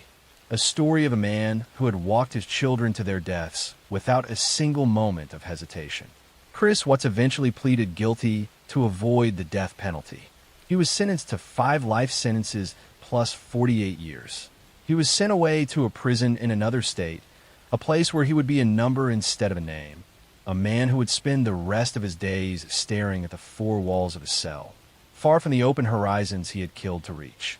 This story stays with you because it challenges the idea that we can ever truly know the person sleeping next to us. It forces us to realize that evil doesn't always arrive with a warning or a long history of violence. Sometimes it arrives in the form of a quiet man who decides that the life he built is no longer worth the effort of maintaining. The image that lingers is the sight of the oil tanks standing like silent sentinels in the Colorado desert, holding a secret that was never meant to be found. It is the realization that a house can be filled with photos of love and still be the coldest place on earth. It reminds us that the greatest danger is not the stranger in the alley, but the person who knows your favorite song, who tucks you in at night, and who is quietly waiting for the moment they can walk away from the person you thought they were. The truth is that some people don't want to be saved. They just want to be forgotten, and they don't care who they have to destroy to make that happen. Next story. I'm going to tell you a story about a man who lived two lives so completely separated that even those closest to him could not see the line between them. A man who spent his days joking with coworkers and his nights roaming highways looking for people who would never return home. This is a true crime story about patience, repetition, and how ordinary routine can hide extraordinary violence for years. Gary Ridgway grew up in Salt Lake City, Utah, in a household defined by strictness and emotional confusion. His mother was deeply religious, controlling, and intensely focused on cleanliness, particularly sexual purity. Gary's relationship with her was close in a way that felt uncomfortable even to him later in life. His father was distant and often angry. Gary struggled socially from an early age, performing poorly in school and feeling isolated among other children. Despite these difficulties, Gary learned something important very early. He learned how to disappear into routine. As an adult, Gary moved to Washington State and found steady work as a truck painter. It was repetitive, physical labor that suited him. He showed up on time, followed instructions, and rarely complained. Co-workers described him as slow, sometimes strange, but dependable. He married multiple times, blending into suburban life with an appearance so ordinary it made him nearly invisible. While this life unfolded, another one quietly emerged. In the early 1980s, women began disappearing from the Seattle area, particularly along Pacific Highway South. Many of them were young. Many were sex workers or runaways. They lived transient lives, often without strong support systems. Their disappearances did not immediately spark alarm. At first, there was no clear pattern, just absence. But the absences kept accumulating. Gary Ridgway was picking them up. He drove slowly along known areas where vulnerable women gathered. He did not rush. He did not force. He spoke calmly, offering money, conversation, and what appeared to be safety. His car looked unremarkable. His voice was soft. There was nothing about him that triggered immediate fear. Once the women entered his vehicle, the control shifted. Gary drove them to isolated locations, often wooded areas or riverbanks he had already scouted. He killed them primarily by strangulation, using his hands or ligatures. He stayed with the bodies. Sometimes he returned later. He revisited sites repeatedly, forming a twisted sense of ownership over the places where he left them. This went on for years. Bodies were found sporadically, often badly decomposed. The media began referring to an unknown killer as the Green River Killer, named after the river where several victims were discovered. Task forces were formed. Investigators interviewed thousands of suspects. Tips poured in. Fear spread quietly through the region. Gary Ridgway was interviewed early. He passed polygraph tests. He cooperated. He blended back into the background. While police searched aggressively, Gary continued killing. He adjusted his methods slightly, moving locations, changing habits, but never stopping. His compulsion was tied to control and ritual. He did not seek recognition. He did not contact police. He did not want fame. He wanted repetition. At home, his wife noticed nothing. At work, he joked and ate lunch with colleagues. The killings continued into the 1990s. Over time, forensic technology improved. DNA analysis became more advanced. Old evidence was re-examined. Tiny traces that once meant nothing began to speak more clearly. In 2001, investigators revisited a piece of evidence from decades earlier semen collected from victim's body. This time, the results were different. The DNA matched Gary Ridgway. When police arrested him, there was no dramatic chase, no resistance. Gary was calm. During interrogation, he spoke quietly, often appearing bored. He denied it first, then slowly began admitting details as evidence mounted. What shocked investigators was not just the number of victims, but the clarity with which he remembered them. He remembered names. He remembered locations. He remembered sequences.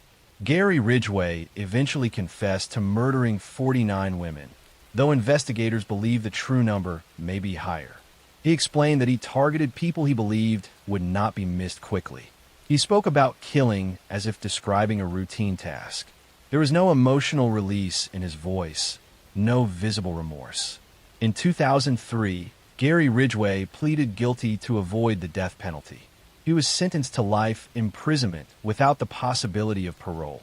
In exchange, he agreed to help locate additional bodies. Detectives drove with him to forests and riverbanks where he pointed casually, as if recalling old errands. Families finally received answers. Not closure. Answers. This story is terrifying not because of chaos, but because of consistency. Gary Ridgway killed while maintaining a job, marriages, friendships, and routines. He did not spiral outward. He folded violence inward, fitting it neatly between work shifts and family dinners. He showed how repetition can become camouflage, how boredom can be lethal, how evil does not always scream. Sometimes it whispers quietly through years of normal life, unnoticed because it refuses to disrupt the surface. And when it is finally exposed, the damage is not a single moment, but decades of absence, unanswered questions, and lives that simply stopped returning home. Next story. I'm going to tell you a story about a man who lived in a quiet coastal town in California, a man who worked as a sonar technician for the U.S. Navy, someone trained to detect what could not be seen, someone who spent his professional life listening carefully for hidden signals beneath the surface. His name was John Scott Smith, and for years he lived in San Diego County, presenting himself as an ordinary veteran adjusting to civilian life. He was polite when speaking with neighbors. He rented rooms, maintained friendships, and blended easily into everyday routines. He had relationships with women, often meeting them through dating websites. To anyone who knew him casually, he appeared calm, emotionally reserved, and unremarkable. But behind that controlled exterior, investigators would later discover a pattern of manipulation and violence that spanned years. In 2010, Smith began a relationship with a woman named Joan D'Alessandro. She was kind, trusting, and building her own independent life. Like many modern relationships, their connection began online. They met in person, spent time together, and gradually formed what appeared to be a normal romantic partnership. But over time, Smith's behavior became controlling. He monitored her actions. He became possessive. He created emotional tension beneath the surface of their relationship. Still, nothing outwardly suggested the level of danger that existed privately.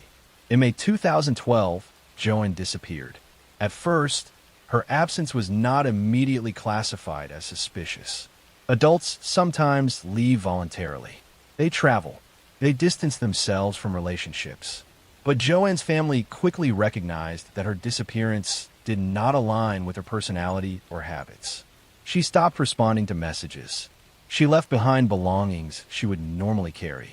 She had not informed anyone of travel plans. Concern grew rapidly. Her family contacted authorities, initiating a missing persons investigation.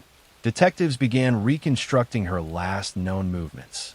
They examined phone records, bank activity, and digital communications. They discovered that John Scott Smith was the last person known to have seen her alive. When questioned, Smith claimed that Joanne had left voluntarily after an argument. He presented himself as cooperative, answering questions calmly. But investigators noted inconsistencies in his timeline. Small contradictions appear between his statements and objective evidence. Investigators examined Smith's background more closely. They discovered that Joanne was not the only woman connected to him who had disappeared.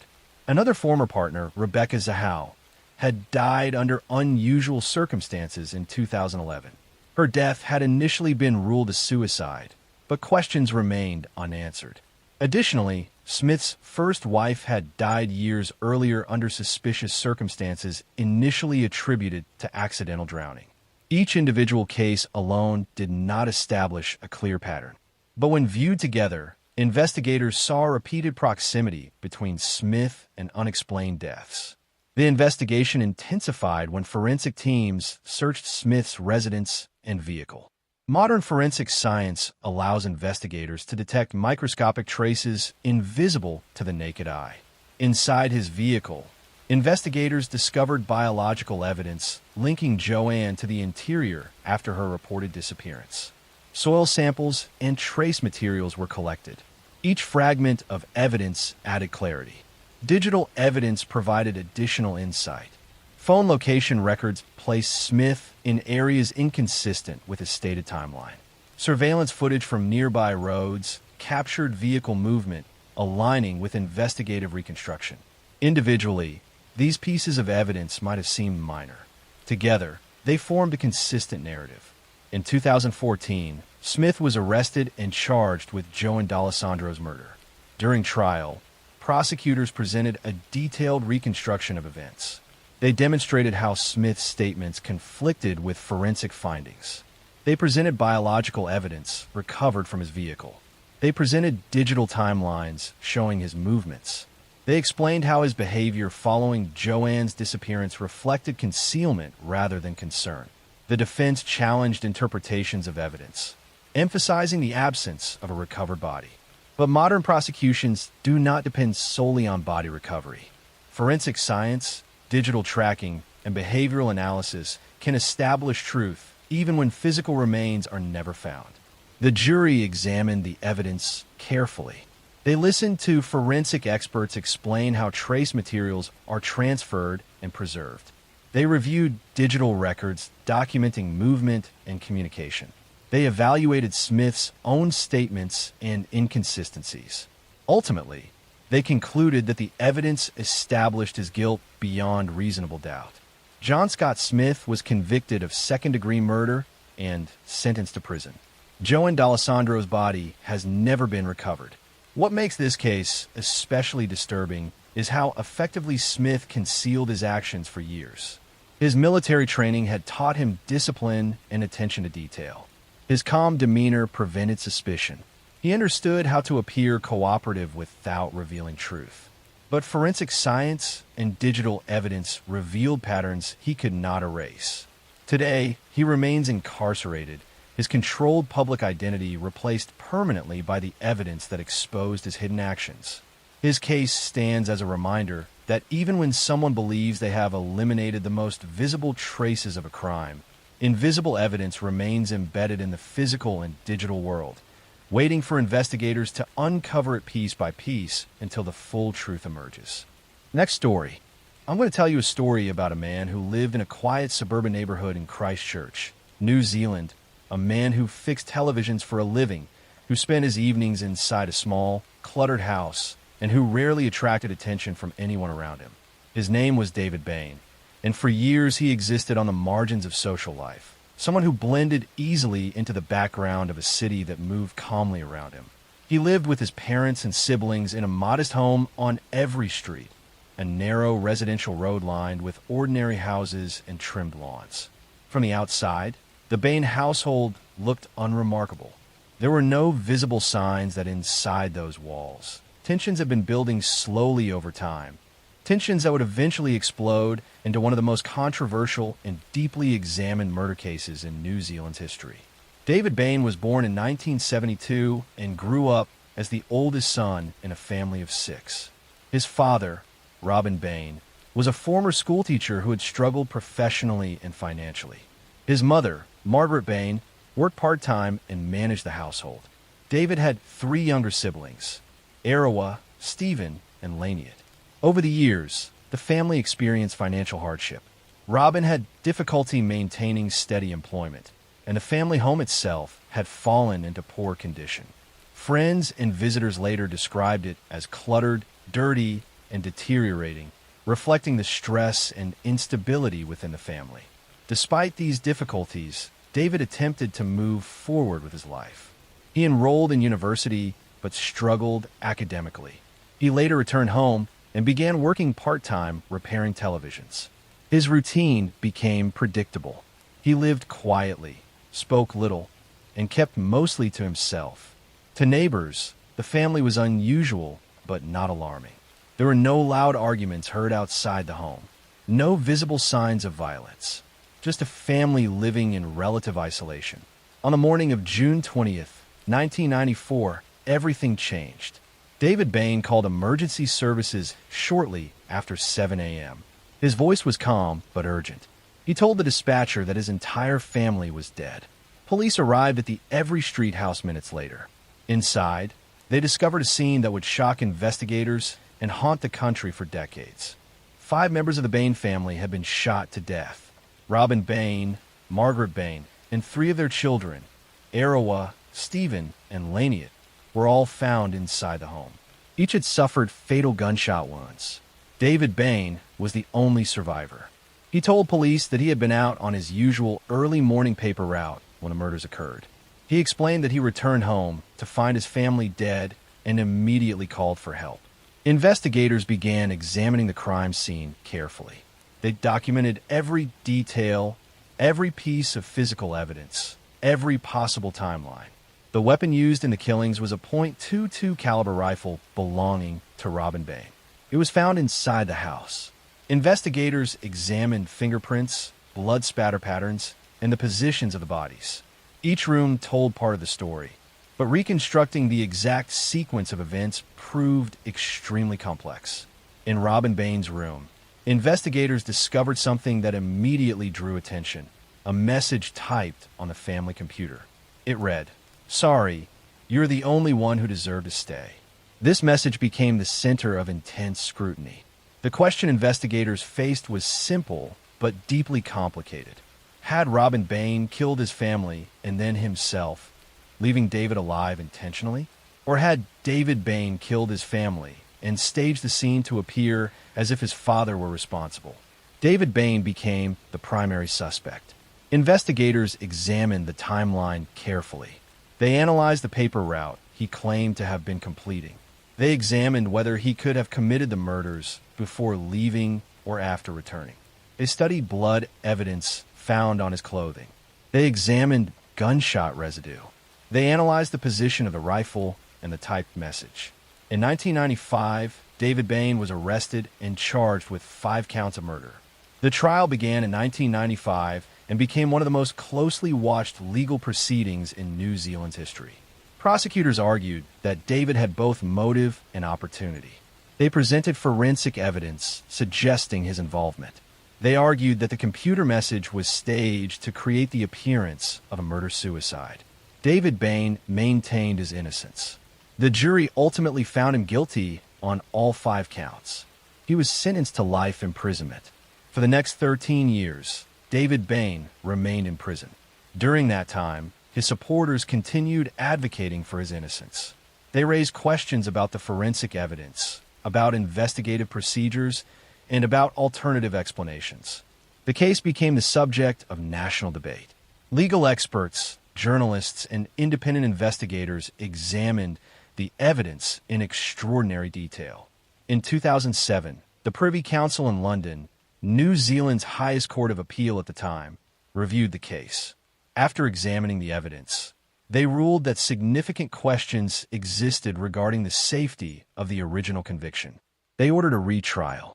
David Bain was released on bail in 2007 after spending 13 years in prison. The retrial began in 2009. This time, the defense presented a detailed alternative theory. They argued that Robin Bain, the father, had committed the murders and then taken his own life. They presented evidence of Robin's mental state, financial stress, and personal struggles. They questioned the interpretation of forensic evidence used in the original trial. The prosecution again presented their case, arguing that David had both the opportunity and the physical evidence connecting him to the crime. After weeks of testimony, forensic analysis, and legal argument, The jury reached a verdict. David Bain was found not guilty on all charges. He walked out of court a free man after 13 years in prison. To this day, the Bain family murders remain one of the most debated criminal cases in New Zealand's history. Some investigators continue to believe David was responsible. Others believe Robin committed the murders. The evidence has been examined repeatedly, but the truth remains contested in public opinion. What makes this case especially significant is not only the violence itself, but the years of uncertainty that followed. It demonstrated how forensic evidence can be interpreted in different ways, how legal systems can revisit earlier conclusions, and how the search for truth can extend across decades. The house on every street eventually became just another address in Christchurch. The physical evidence was archived. The legal proceedings ended. But the questions raised by that morning in June 1994 continue to exist in the minds of investigators, legal experts, and the public, a reminder that some cases do not end cleanly, but remain suspended between competing explanations, shaped by evidence, interpretation, and the passage of time. Next story. The conviction of Eric Dalton brought a formal end to the criminal trial. But for investigators and for the community of Bellingham, the story of Laura Whitaker did not end in the courtroom. In the weeks after the verdict, detectives continued to review every detail of the case, documenting the full timeline of events that had unfolded during the months leading up to Laura's death. Understanding how Dalton's fixation developed and how he was able to approach her without raising earlier alarm became an important part of the investigation's final phase. Police interviewed former co-workers from the maintenance company that had employed him, learning that Dalton had struggled with unstable employment and had developed a pattern of becoming unusually attached to people he met during short-term jobs. None of those earlier incidents had escalated to violence, but several colleagues described him as someone who often misinterpreted ordinary conversations as signs of deeper personal interest. Investigators reconstructed Dalton's movements during the days before the crime. Records showed that he had driven past Laura's home several times during the week before October 12th.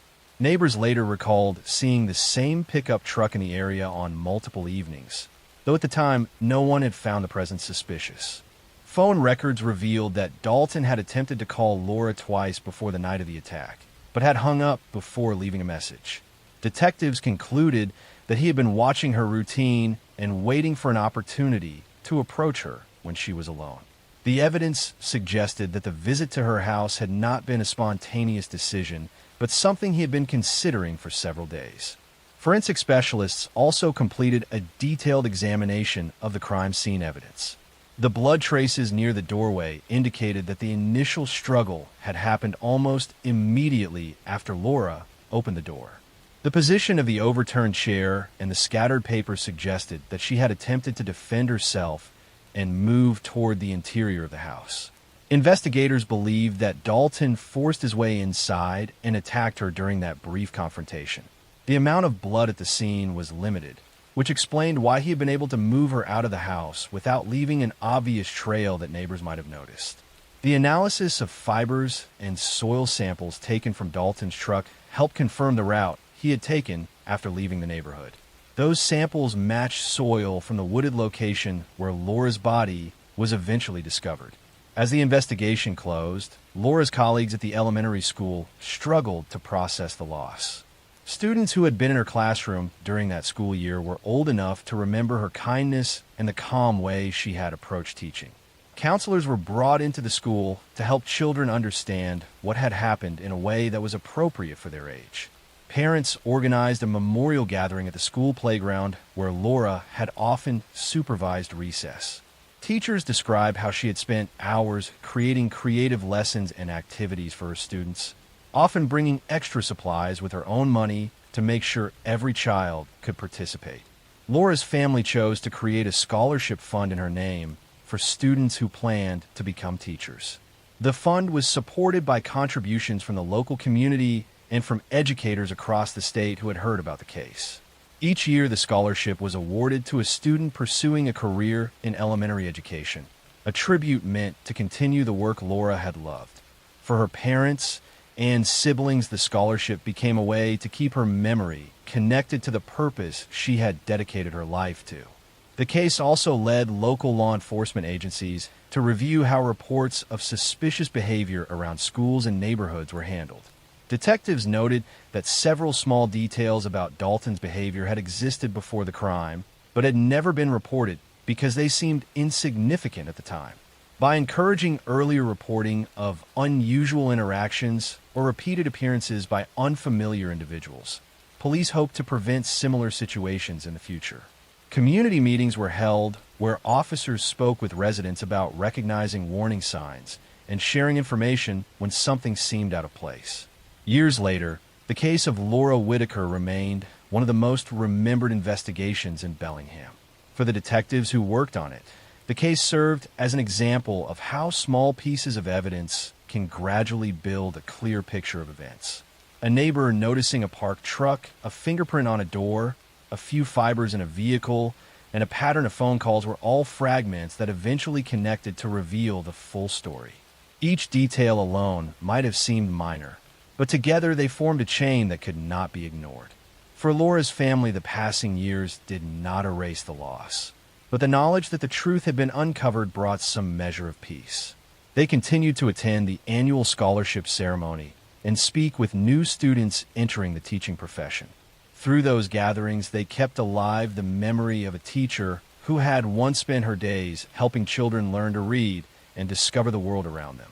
Though her life had been cut short, the community that knew her chose to remember the patience and dedication she brought to her classroom rather than the violence that ended her life. The investigation into Laura Whitaker's disappearance ultimately demonstrated the persistence required to solve crimes that begin with uncertainty and very little information. From the moment police first stepped into her quiet home and noticed the small signs that something was wrong, every step of the process required careful observation and determination. Through patient work and the cooperation of witnesses, forensic experts, and investigators, the events of that October evening were reconstructed piece by piece until the truth could finally be presented in court. The story remained a lasting reminder that justice often depends on the willingness to examine even the smallest details and follow them wherever they lead. Next story. After the trial concluded and Eric Dalton was transferred to a state correctional facility to begin serving his life sentence, the investigation into Laura Whitaker's murder formally entered its final documentation stage. Detectives spent months compiling reports, reviewing evidence logs, and organizing the complete timeline of events that had led from a missing person call to a murder conviction. For many of the investigators involved, the case had become deeply personal because they had spent so much time reconstructing the final hours of Laura's life. Every piece of evidence, from the small blood traces near her front door to the fibers recovered from Dalton's truck, had been carefully preserved and cataloged to ensure that the prosecution's case could withstand scrutiny. The final investigative report described in detail how a routine welfare check at a quiet home had gradually revealed a violent crime hidden beneath subtle signs that might easily have been overlooked. As part of the final stage of the investigation, detectives also conducted a deeper review of Eric Dalton's history and behavior. They spoke with former employers, acquaintances, and people who had encountered him during his years working in maintenance and repair jobs throughout the region. What emerged was a pattern of instability and social isolation. Dalton often struggled to maintain steady employment, moving from job to job without forming lasting connections with coworkers. Several people described him as quiet but intense, someone who sometimes misinterpreted ordinary friendliness as personal interest. During the weeks he worked at Laura's school, staff members remembered him lingering in hallways longer than necessary and attempting to start conversations that seemed awkward or out of place. None of those moments appeared threatening at the time, but investigators later realized that Dalton had likely developed a fixation during that period. The timeline detectives constructed showed that Dalton had first noticed Laura while performing maintenance work near her classroom. Over the following days, he had deliberately chosen tasks that kept him close to that part of the building. School staff later recalled him asking questions about the teachers' schedules and occasionally watching from a distance during lunch breaks. After the maintenance project ended, Dalton no longer had a legitimate reason to be inside the school, but phone records revealed that he had begun searching public directories and local listings in an attempt to locate Laura's home address. Within a short period of time, he succeeded in finding it. The investigation showed that he had driven past the house several times during the week before the crime, apparently observing her routine and waiting for an opportunity to approach her alone. In the months after the trial, Laura's family continued working with community leaders to honor her memory in ways that reflected the life she had lived. The scholarship fund created in her name began receiving applications from students across the region who hoped to pursue careers in education. Each year, the scholarship committee reviewed essays from applicants describing why they wanted to become teachers and how they planned to contribute to their communities. For Laura's parents, reading those letters became a powerful reminder of the influence she had once had on her own students. The scholarship gradually grew as more donors contributed, ensuring that her name would remain connected to the profession she cared about most. The elementary school where Laura had taught also established a small memorial garden near the playground where she had often supervised recess. Teachers and students helped plant trees and flowers in the space, creating a quiet area where children could read or spend time outdoors during breaks. A small plaque placed near the entrance described Laura as a teacher who believed that patience and encouragement could help every child succeed. Over time, the garden became part of the daily life of the school. New students who had never met Laura still heard her story through teachers who explained why the garden existed and what it represented. For the detectives who had worked the case, the experience left lasting impressions about the importance of small observations during the early stages of an investigation. The case had begun with very little information beyond the fact that a teacher had failed to appear for work. It was the careful attention to minor details that allowed the investigation to move forward. A neighbor noticing a parked truck, a fingerprint on the door frame, and a few fibers caught in the fabric of a vehicle eventually formed the foundation of the entire case. Without those details, proving what had happened inside Laura's house might have been far more difficult. The investigation became a training example for younger officers learning how to approach cases where the initial evidence is limited. In the years that followed, the community of Bellingham continued to remember the case, not only because of the crime itself, but because of the way people came together afterward.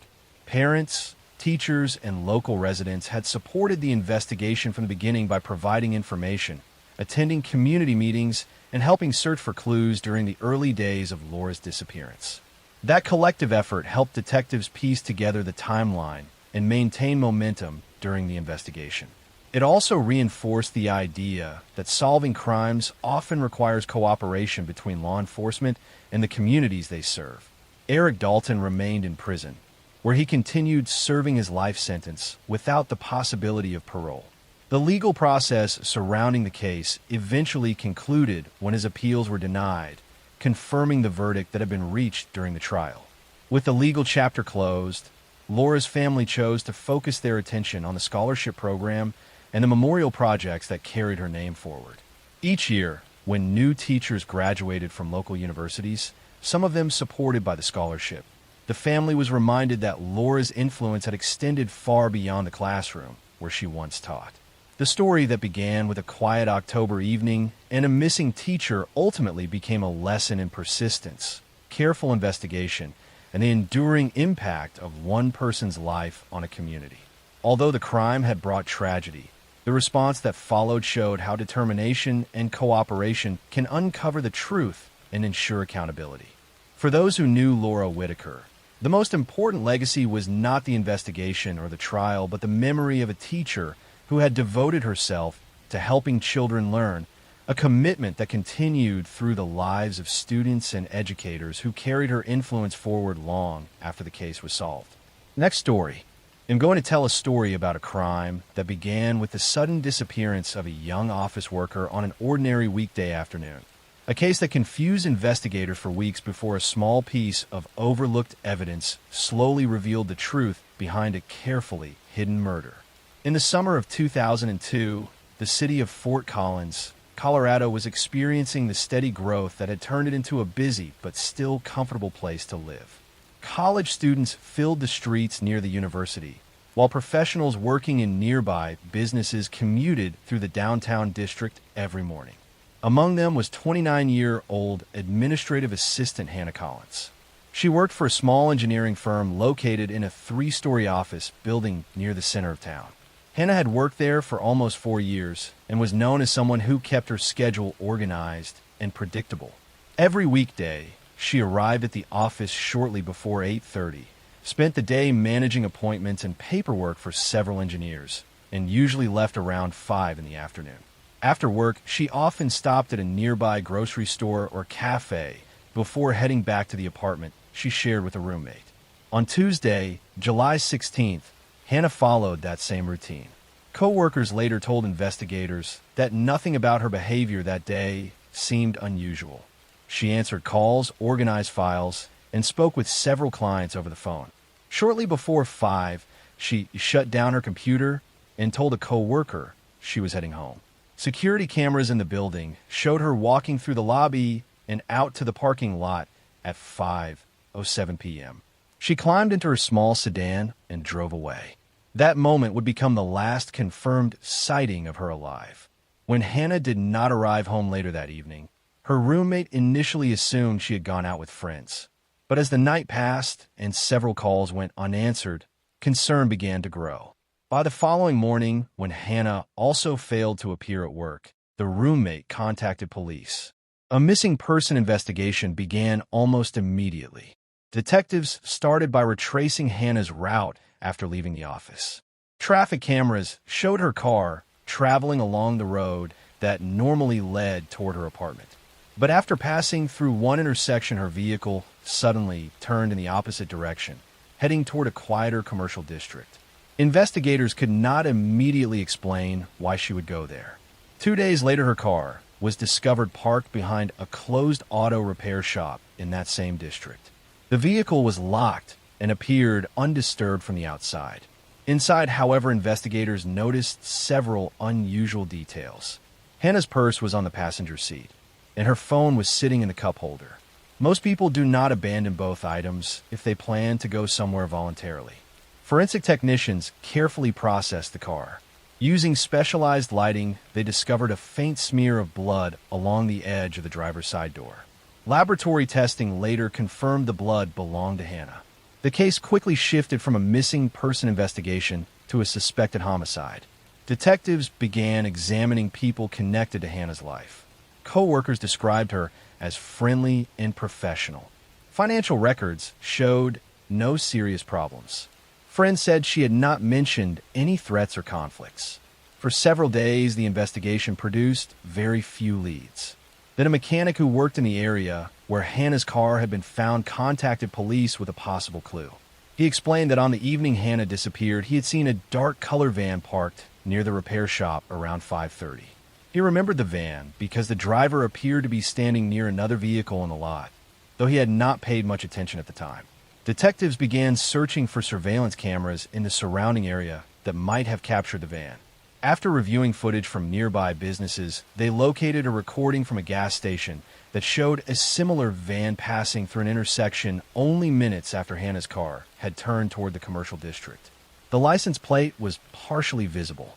Investigators eventually traced the vehicle to a man named Gregory Hale.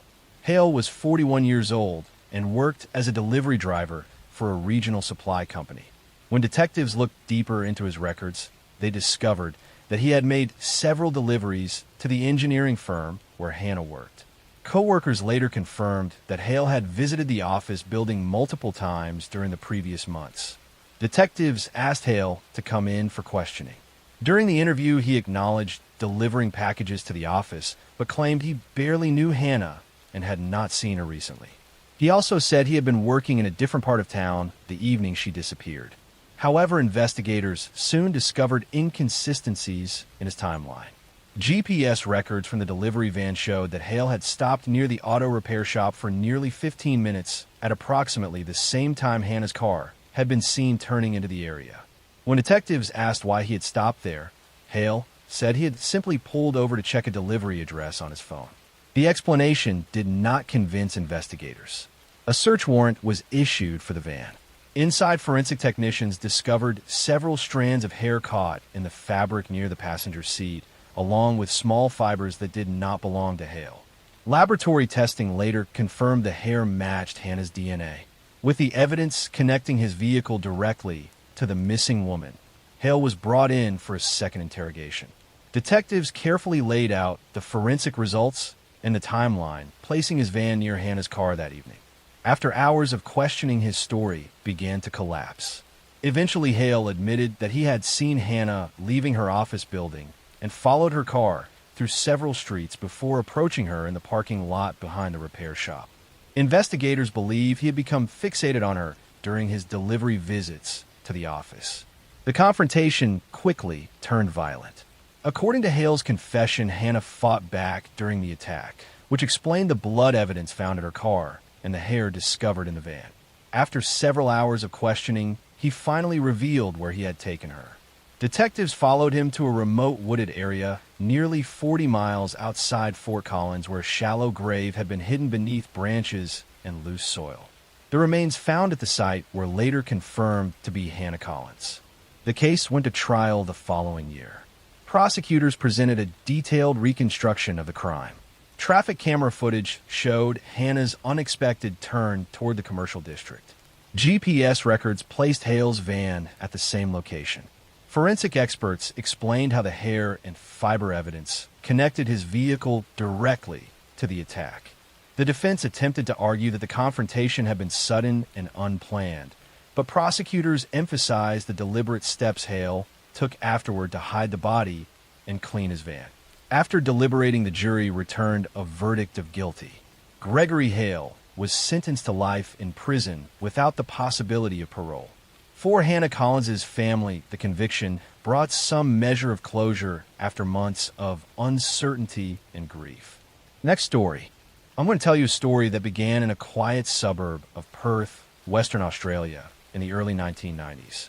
It is a case that stretched across years, involved forensic breakthroughs, and ultimately exposed a man who had managed to live a double life behind the appearance of normal suburban routine. This is the story of Bradley Robert Edwards, the man later convicted of what became known as the Claremont serial killings. Between 1996 and 1997, 3 young women disappeared from the affluent nightlife district of Claremont, a coastal suburb of Perth known for its restaurants, bars, and late-night crowds. At the time, Claremont was considered one of the safer, more prosperous parts of the city. Young professionals and university students gathered there on weekends. It was not a place associated with violent crime. The first disappearance was that of Sarah Spears. On the night of January 26, 1996, Sarah, an 18-year-old legal secretary, went out with friends to celebrate Australia Day. In the early hours of the morning, she waited outside a nightclub for a taxi. She made a phone call to a taxi company from a public phone booth at around 2:06 a.m. That was the last confirmed contact anyone had with her. When the taxi arrived minutes later, she was gone. Police launched a search.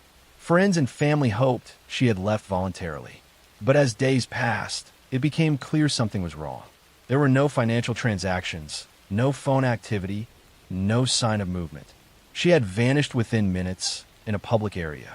6 months later, on June 9, 1996, another young woman disappeared. Jane Rimmer, 23 years old, had also been out in Claremont. After leaving a nightclub around midnight, she was seen walking alone.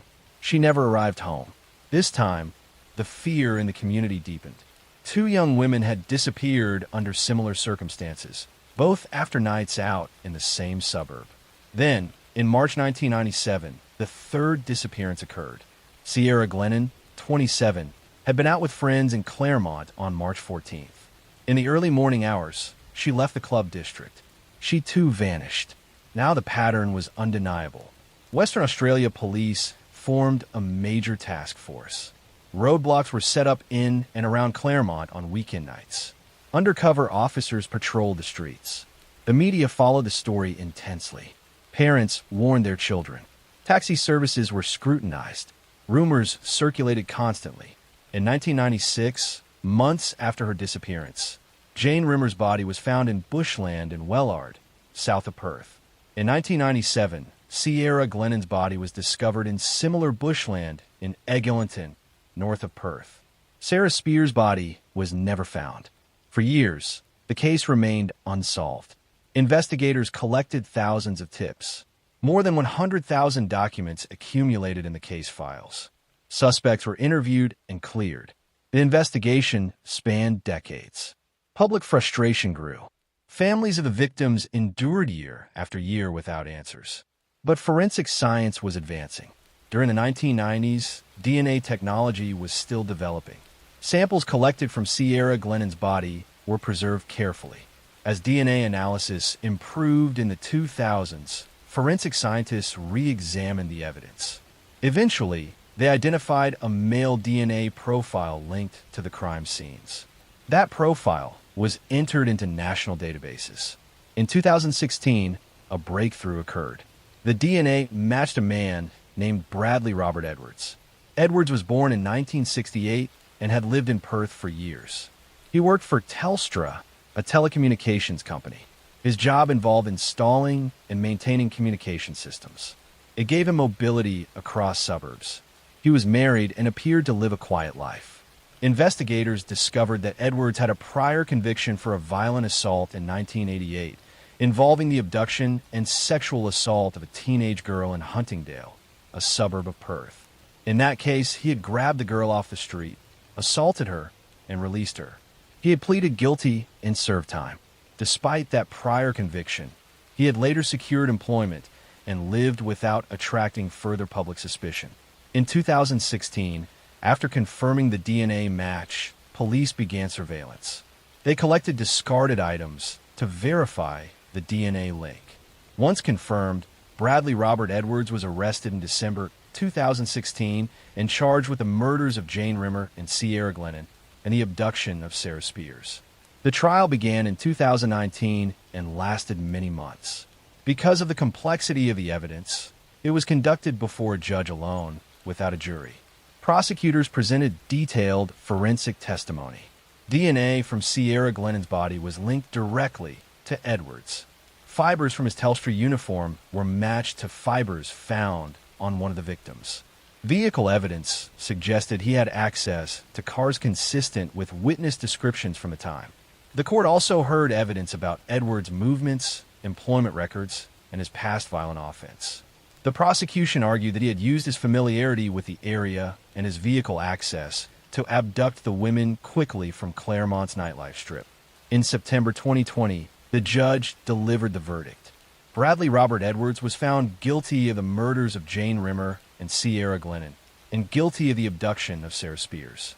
The court determined that although Sarah's body was never found, the evidence established that she had been abducted by Edwards and was dead. In December 2020, he was sentenced to life imprisonment with a non-parole period of 40 years.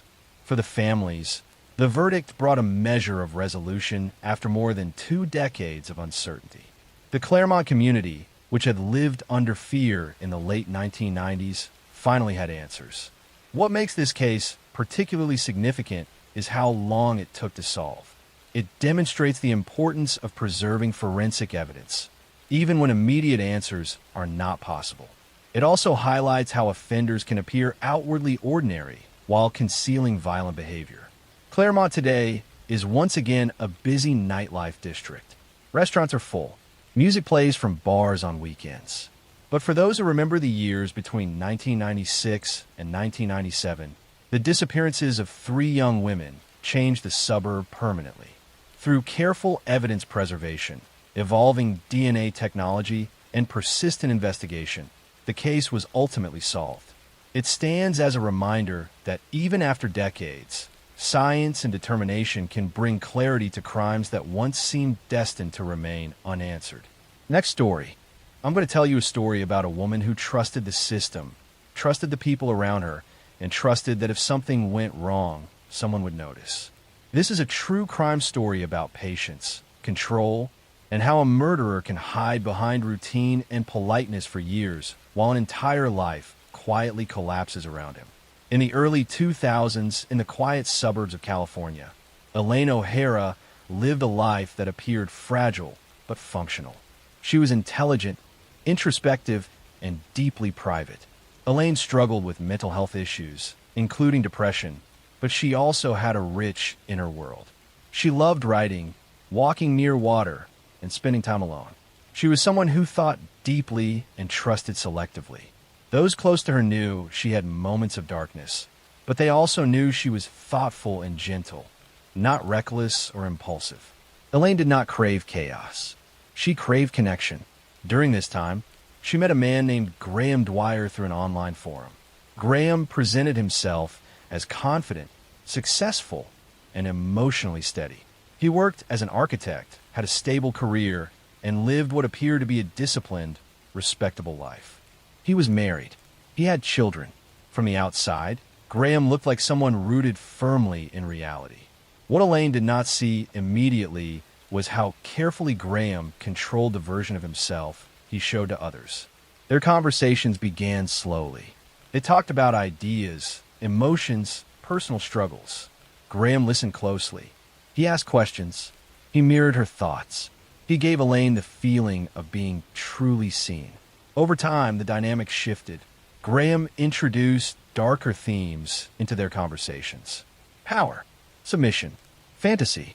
He framed these ideas as consensual, intellectual, and safe. But beneath the language was manipulation. Graham began setting rules. He tested boundaries. He encouraged secrecy. He pushed Elaine to isolate parts of her life from others, framing this isolation as intimacy. He convinced her that what they shared could not be understood by outsiders. Slowly, subtly, Elaine's emotional world began revolving around him. In 2012, Elaine disappeared. At first, it seemed plausible that she had gone away on her own. She had done so before during periods of emotional distress. But days passed, then weeks, then months. Her phone stopped connecting to cell towers. Her bank accounts went silent. No one heard from her. Elaine was reported missing. Searches were conducted.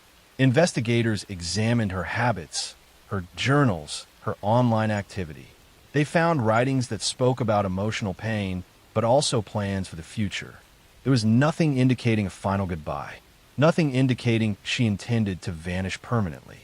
As the investigation deepened, Graham Dwyer appeared cooperative, calm, helpful. He spoke logically. He framed Elaine as emotionally unstable, suggesting she may have harmed herself. He expressed concern without urgency. He positioned himself as a reasonable voice amid uncertainty. But investigators noticed inconsistencies. Phone data showed that Graham and Elaine had been in contact far more frequently than he admitted. GPS data placed Graham's phone in remote rural areas at unusual times. There were gaps in Elaine's final movements that pointed toward planning rather than impulsive action. What investigators uncovered next changed everything. During a search of a reservoir, authorities discovered human remains. Partial, whether by time and water. Forensic testing confirmed they belonged to Elaine O'Hara. The location was not random. It was secluded, difficult to access, and required familiarity. Evidence began stacking quietly, piece by piece. Police recovered items from the water nearby. Tools, objects connected to Graham. Some were traced back to purchases he had made. Others matched descriptions from Elaine's writings. Writings that described fear, control, and a growing sense of danger. Graham was arrested. At trial, the full picture emerged. Graham had not lost control. He had planned meticulously. He used emotional manipulation to normalize violence in Elaine's mind before ever committing it physically. He controlled the narrative. He controlled the timing. He chose a location he believed would hide the truth forever. Elaine had trusted him. In court, Graham showed little emotion. He maintained his composure. He focused on technicalities. He avoided responsibility. Prosecutors dismantled his image carefully, revealing how he compartmentalized his life, presenting himself as a family man while maintaining a secret world built on dominance and control. In 2015, Graham Dwyer was convicted of murder and sentenced to life in prison. Elaine O'Hara's story did not end with her disappearance. It continues because of what it reveals. How danger does not always come loudly. How it can arrive politely. How it can speak softly, offer understanding, and slowly reshape someone's sense of safety until escape feels impossible. This story stays with people because it is not about chaos. It is about patience. It is about how evil can wait. It is about how trust, once weaponized, becomes the most powerful tool of all. And it is about a woman who deserved protection, truth, and peace long before the system finally listened. Next story.